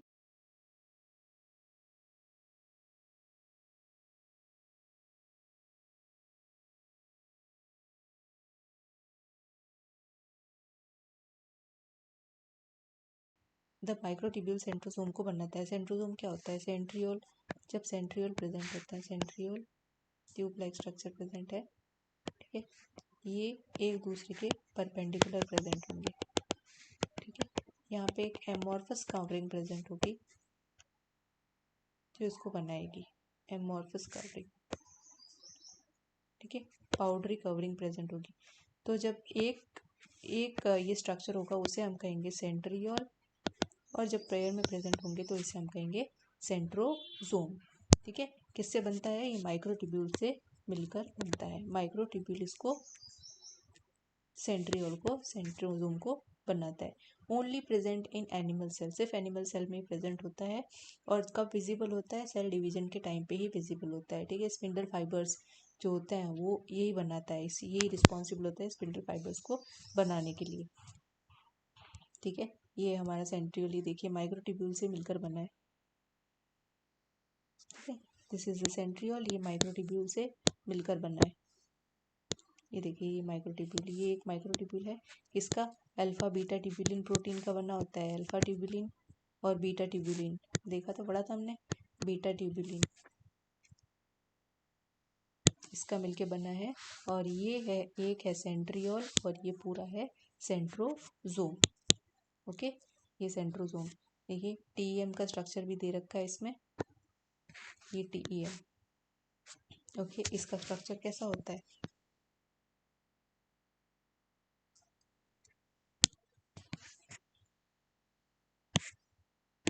ठीक है, cilia and flagella. Cilia and flagella भी किसके बने होते हैं? माइक्रोट्यूब्यूल के बने होते हैं। सीलिया एंड फ्लैजिला जो लोकोमोटरी अपेंडेजेस होता है, लोकोमोशन में काम आते हैं। सीलिया एंड फ्लैजिला, सीलिया और फ्लैजिला में क्या डिफरेंस होता है? सीलिया और फ्लैजिला में, सीलिया एंड फ्लैजिला, सीलिया होते हैं स्मॉल एंड न्यूमरस, बहुत सारे होते हैं, स्मॉल होता है और न्यूमरस होता है। फ्लैजिला क्या होता है? ये स्मॉल नहीं होता है, कंपैरेटिवली लार्ज होते हैं सीलिया से। और ये बहुत सारे नहीं, न्यूमरस क्वांटिटी में प्रेजेंट नहीं होते हैं, ये कम में होता है, एक होता है या दो होता है। ओके, इससे ज़्यादा प्रेजेंट नहीं होता है। ठीक है, cilia and flagella differs in their beating patterns में। अब ये क्या, सीलियास जो होते हैं ये ओर की तरह होते हैं। ओर जो चप्पू होता है नाव का, ठीक है, चप्पू क्या करता है? पीछे धकेलता है पानी को और नाव आगे जाती है। वैसे ही सीलिया क्या करते हैं? पीछे धकेलते हैं, नाव आगे जाती है। और इसमें क्या सिर्फ होता है?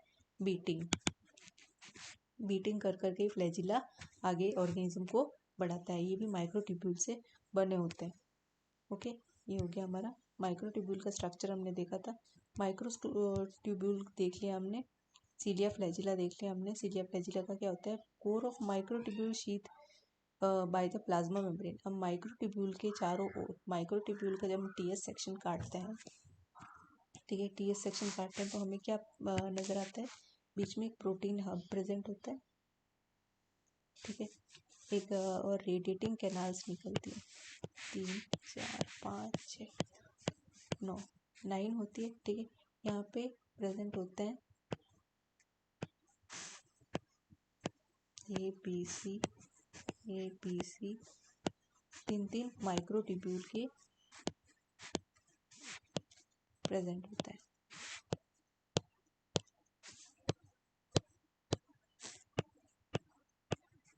ठीक है, अब क्या होता है? AC लिंकर प्रेजेंट होता है। सपोज ये ABC, AC लिंकर प्रेजेंट होंगे तो हमें ट्रांसफर सेक्शन माइक्रोट्यूब्यूल का ऐसा नजर आएगा। A से C जुड़ा हुआ है, ए से सी जुड़ा हुआ है, ए से सी जुड़ा हुआ है, ए से सी जुड़ा है, ठीक है। This is a कार्टविल like structure.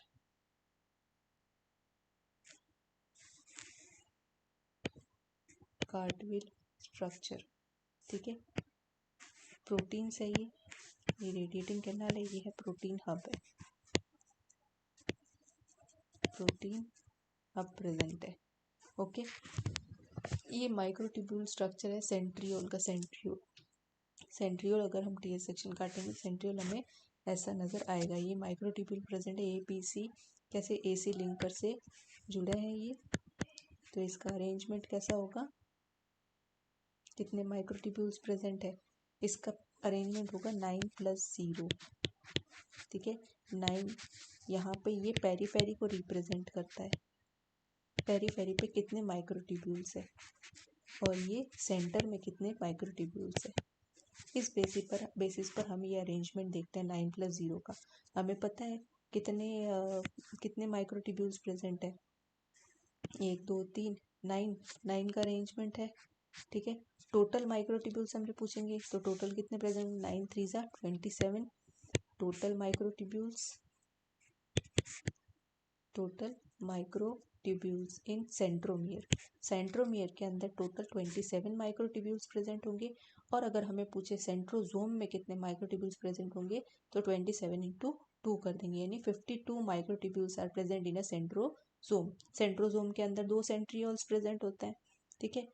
समझ में आया अरेंजमेंट क्या होगा, 9 1 2 3 4 5 6 7 8 9 रेडिएटिंग कैनाल्स पे 9 माइक्रोट्यूब्यूल्स की 9 ट्रिपलेट्स प्रेजेंट है, 9 triplets of microtubules are present, 9 triplets of microtubule are present।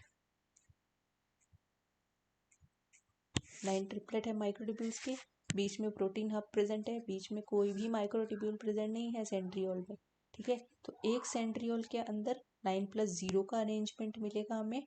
अब 9 ट्रिपलेट है तो कितने माइक्रोट्यूब्यूल्स प्रेजेंट हुए सेंट्रियोल में, 27 प्रेजेंट। सेंट्रोजोम में कितने, 27 इंटू 2 यानी कि 54 microtubules are present in a centrosome. ये था माइक्रोट्यूब्यूल का स्ट्रक्चर, ठीक है। सीलिया एंड फ्लैजिला हमने देख लिया।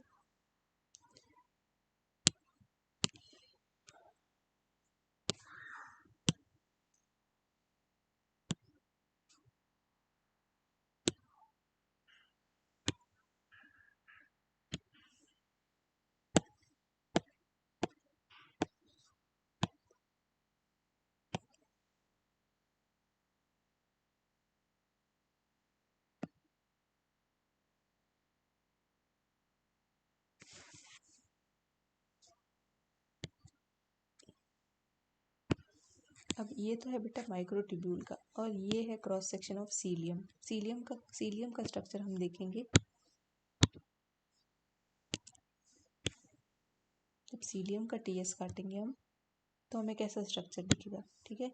सीलियम के स्ट्रक्चर प्रेजेंट होता है तो 2 माइक्रोट्यूब्यूल सेंटर में ऐसे प्रेजेंट होंगे, ठीक है। एक ब्रिज से प्रेजेंट होंगे, यहाँ पे भी 9 रेडिएटिंग कैनाल्स प्रेजेंट होगी,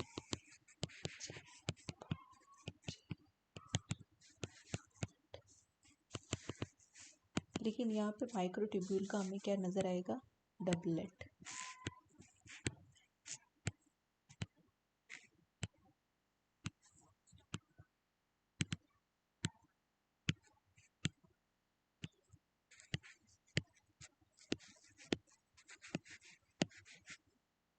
ठीक है, ये doublet A B A B A B A B, वहाँ पे ए सी लिंकर था, यहाँ हमारा प्रेजेंट है ए बी लिंकर, ठीक है। यहाँ पे हमारा प्रेजेंट है ए बी लिंकर, ठीक है। ए बी लिंकर प्रेजेंट है और प्लाज्मा मेम्ब्रेन से सराउंडेड है। हमारा जो सीलिया है वो प्लाज्मा मेम्ब्रेन से सराउंडेड है। Plasma membrane is absent in centriole. Centriole में प्लाज्मा मेम्ब्रेन प्रेजेंट नहीं होगी, प्लाज्मा मेम्ब्रेन सिर्फ प्रेजेंट होगी सीलिया और फ्लैजिला में, ठीक है। तो ये प्लाज्मा मेम्ब्रेन और प्लाज्मा मेम्ब्रेन के अंदर जो ये स्ट्रक्चर है जो भी अंदर वाला ये स्ट्रक्चर है प्लाज्मा मेम्ब्रेन के अंदर, उसे हम बोलेंगे एक्सोनीम।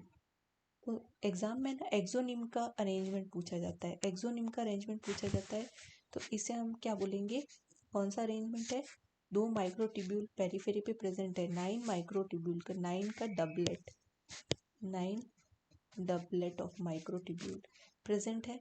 ठीक है, तो हम इसे कहेंगे 9+2 अरेंजमेंट।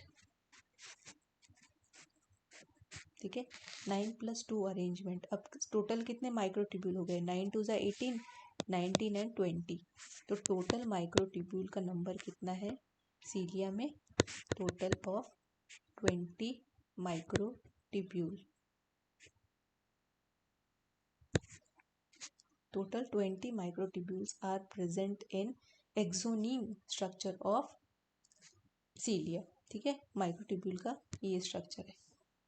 देखिए हमारे इस पिक्चर में भी देख लेते हैं, हमने जो फोटो बनाया उसमें भी देख लेते हैं। ये क्रॉस सेक्शन है, ये क्रॉस सेक्शन है सीलिया का। ठीक है, डबलेट प्रेजेंट है पेरीफेरी पे, 9 का डबलेट प्रेजेंट है पेरीफेरी पे, और 2 है सेंट्रल माइक्रोट्यूब्यूल, सेंट्रल माइक्रोट्यूब्यूल यहाँ प्रेजेंट है। ठीक है, ए बी लिंकर है जो डाइनिन प्रोटीन का बना है, आउटर माइक्रोट्यूब्यूल डबलेट प्रेजेंट है। ठीक है, ये इसके बाहर प्लाज्मा मेम्ब्रेन प्रेजेंट है, ये देखिए ये प्लाज्मा मेम्ब्रेन इसमें दिखाया हुआ है, प्लाज्मा मेम्ब्रेन प्रेजेंट है, radiating canal, radial spokes present है, क्रॉस लिंकिंग प्रोटीन्स प्रेजेंट है।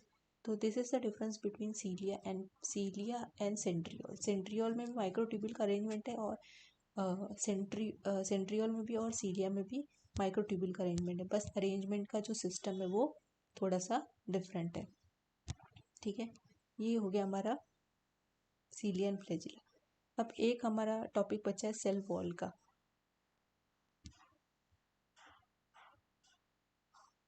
ठीक है, लास्ट जो है एक्स्ट्रा सेल्यूलर मटेरियल जिसे हम कहेंगे, extra cellular components and connection between cell helps to coordinate cellular activities. Most of the cell synthesise and secrete materials that is external to plasma membrane. तो extra cellular structures क्या होते हैं, plasma membrane के बाहर जो भी structure होता है, तो वो एक्स्ट्रा सेल्यूलर मटेरियल्स क्या होते हैं, तो कौन से होते हैं, cell wall of plants. Plants क्या है, एक्स्ट्रा सेल्यूलर मटेरियल है। कैसे होता है, प्राइमरी सेल वॉल फॉर्म होगी कहाँ पे, प्लाज्मा मेम्ब्रेन के बाहर, और प्राइमरी सेल वॉल से ही उसके अंदर डिपोजिशन से फॉर्म होगा secondary and tertiary cell walls. ठीक है, सेल वॉल किसकी बनी होती है, cell wall of plants are made up of, किसकी बनी होती है, सेल वॉल बनी होती प्लांट्स में सेल्यूलोज की, cellulose and hemicellulose, cellulose and hemicellulose. और प्रोकैरियोट्स में होती है, प्रोकैरियोट्स में या बैक्टीरिया में होती है, किसकी बनी होती है, पेप्टिडोग्लाइकेन की, पेप्टिडोग्लाइकेन की। फंगस में बनी होती है काइटिन की, एंजाइम में बनी होती है काइटिन की। ठीक है, सेल्यूलोज पॉलीसेकेराइड और ये प्रोटीन हेमीसेल्यूलोज की बनी होती है सेल वॉल प्लांट्स के अंदर। ठीक है, प्लांट सेल में मल्टीपल लेयर्स होती है। ठीक है, प्लांट सेल में कितनी लेयर्स होती है, मल्टीपल लेयर होती है।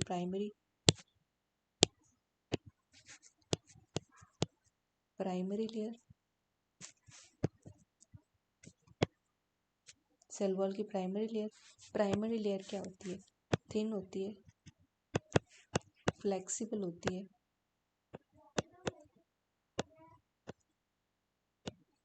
ठीक है, फ्लेक्सिबल होती है। ठीक है, मिडल लेमेला प्रेजेंट होता है। हमने देखिए ये हमारा प्लांट सेल है, ये इसका एडजेसेंट प्लांट सेल है। ठीक है, ये प्लाज्मा मेम्ब्रेन है, ये प्लाज्मा मेम्ब्रेन है प्लांट सेल के अंदर। ठीक है, this is the primary cell wall.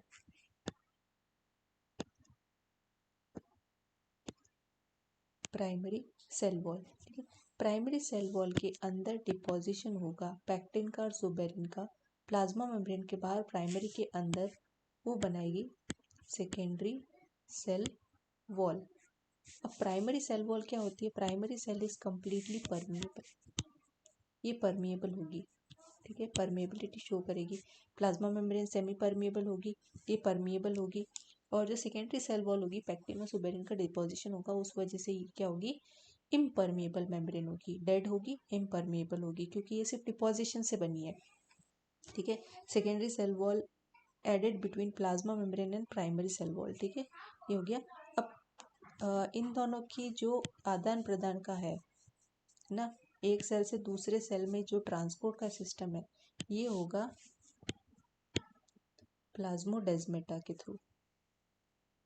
Plasmodesmata is the living connection between the to plant cells. ये लिविंग कनेक्शन है। ये एक्चुअली क्या है, न्यूक्लियस से जो एंडोप्लाज्मिक रेटिकुलम और आ रहा है, एक सेल से दूसरे सेल का एंडोप्लाज्मिक रेटिकुलम, ये एंडोप्लाज्मिक रेटिकुलम दोनों सेल्स का मिलेगा और ये क्या करेगा, न्यूक्लियस का जो भी कंपोनेंट्स है, कंपोजिशन है, वो दूसरे सेल में ट्रांसफर करेगा। क्यों, ग्रोथ के लिए, ठीक है। तो plasmodesmata is the living connection. इस कनेक्शन को कहते हैं डेस्मोटिब्यूल,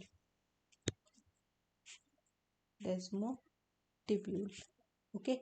अब इन दोनों सेल के बीच में जो सीमेंटिंग लेयर एक प्रेजेंट होगी, ठीक है, सीमेंटिंग लेयर जो कैल्शियम और पैक्टेट की बनी होगी, उसे हम कहेंगे middle lamella.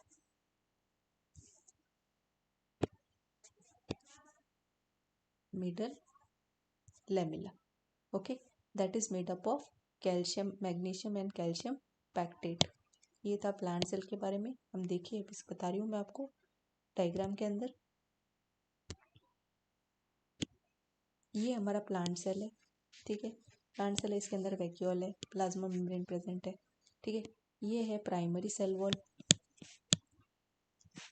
Primary cell wall meristematic होती है, इसीलिए हमेशा ग्रोइंग रहती है, ठीक है। ये मैच्योर नहीं होती है, ये डिवाइडिंग सेल्स कैरी करती है, ठीक है। इसके और प्लाज्मा मेम्ब्रेन के बीच में जब सुबेरिन का, लिग्निन का डिपोजिशन होता है, तो सेकेंडरी सेल वॉल का फॉर्मेशन होता है, ठीक है। ये सेकेंडरी सेल वॉल का डिपोजिशन है। यहाँ पे ये middle lamella, middle lamella is present between the two cell. ये मिडल लैमेला है, ठीक है। मिडल लैमेला है सीमेंटिंग लेयर,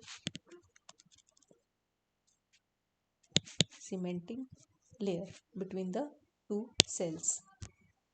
तो ये था हमारा extra cellular material of plant cell. अब एनिमल सेल में एक्स्ट्रा सेलुलर मटेरियल कौन सा है, कोलेजन, प्रोटियोग्लाइकन एंड फाइब्रोनेक्टिन, ठीक है। प्लाज्मा मेम्ब्रेन और इसकी रिसेप्टर प्रोटीन जो बाइंड करते हैं इनको, जो इन प्रोडक्ट्स को, एक्स्ट्रा सेलुलर मटेरियल को बाइंड करते हैं, उन्हें हम इंटीग्रिन्स कहते हैं। इंटीग्रिन प्रोटीन जो प्लाज्मा मेम्ब्रेन के ऊपर जो प्रोटीन्स प्रेजेंट होते हैं, उनको हम क्या कहते हैं, इंटीग्रिन प्रोटीन, ओके। तो इसी के साथ में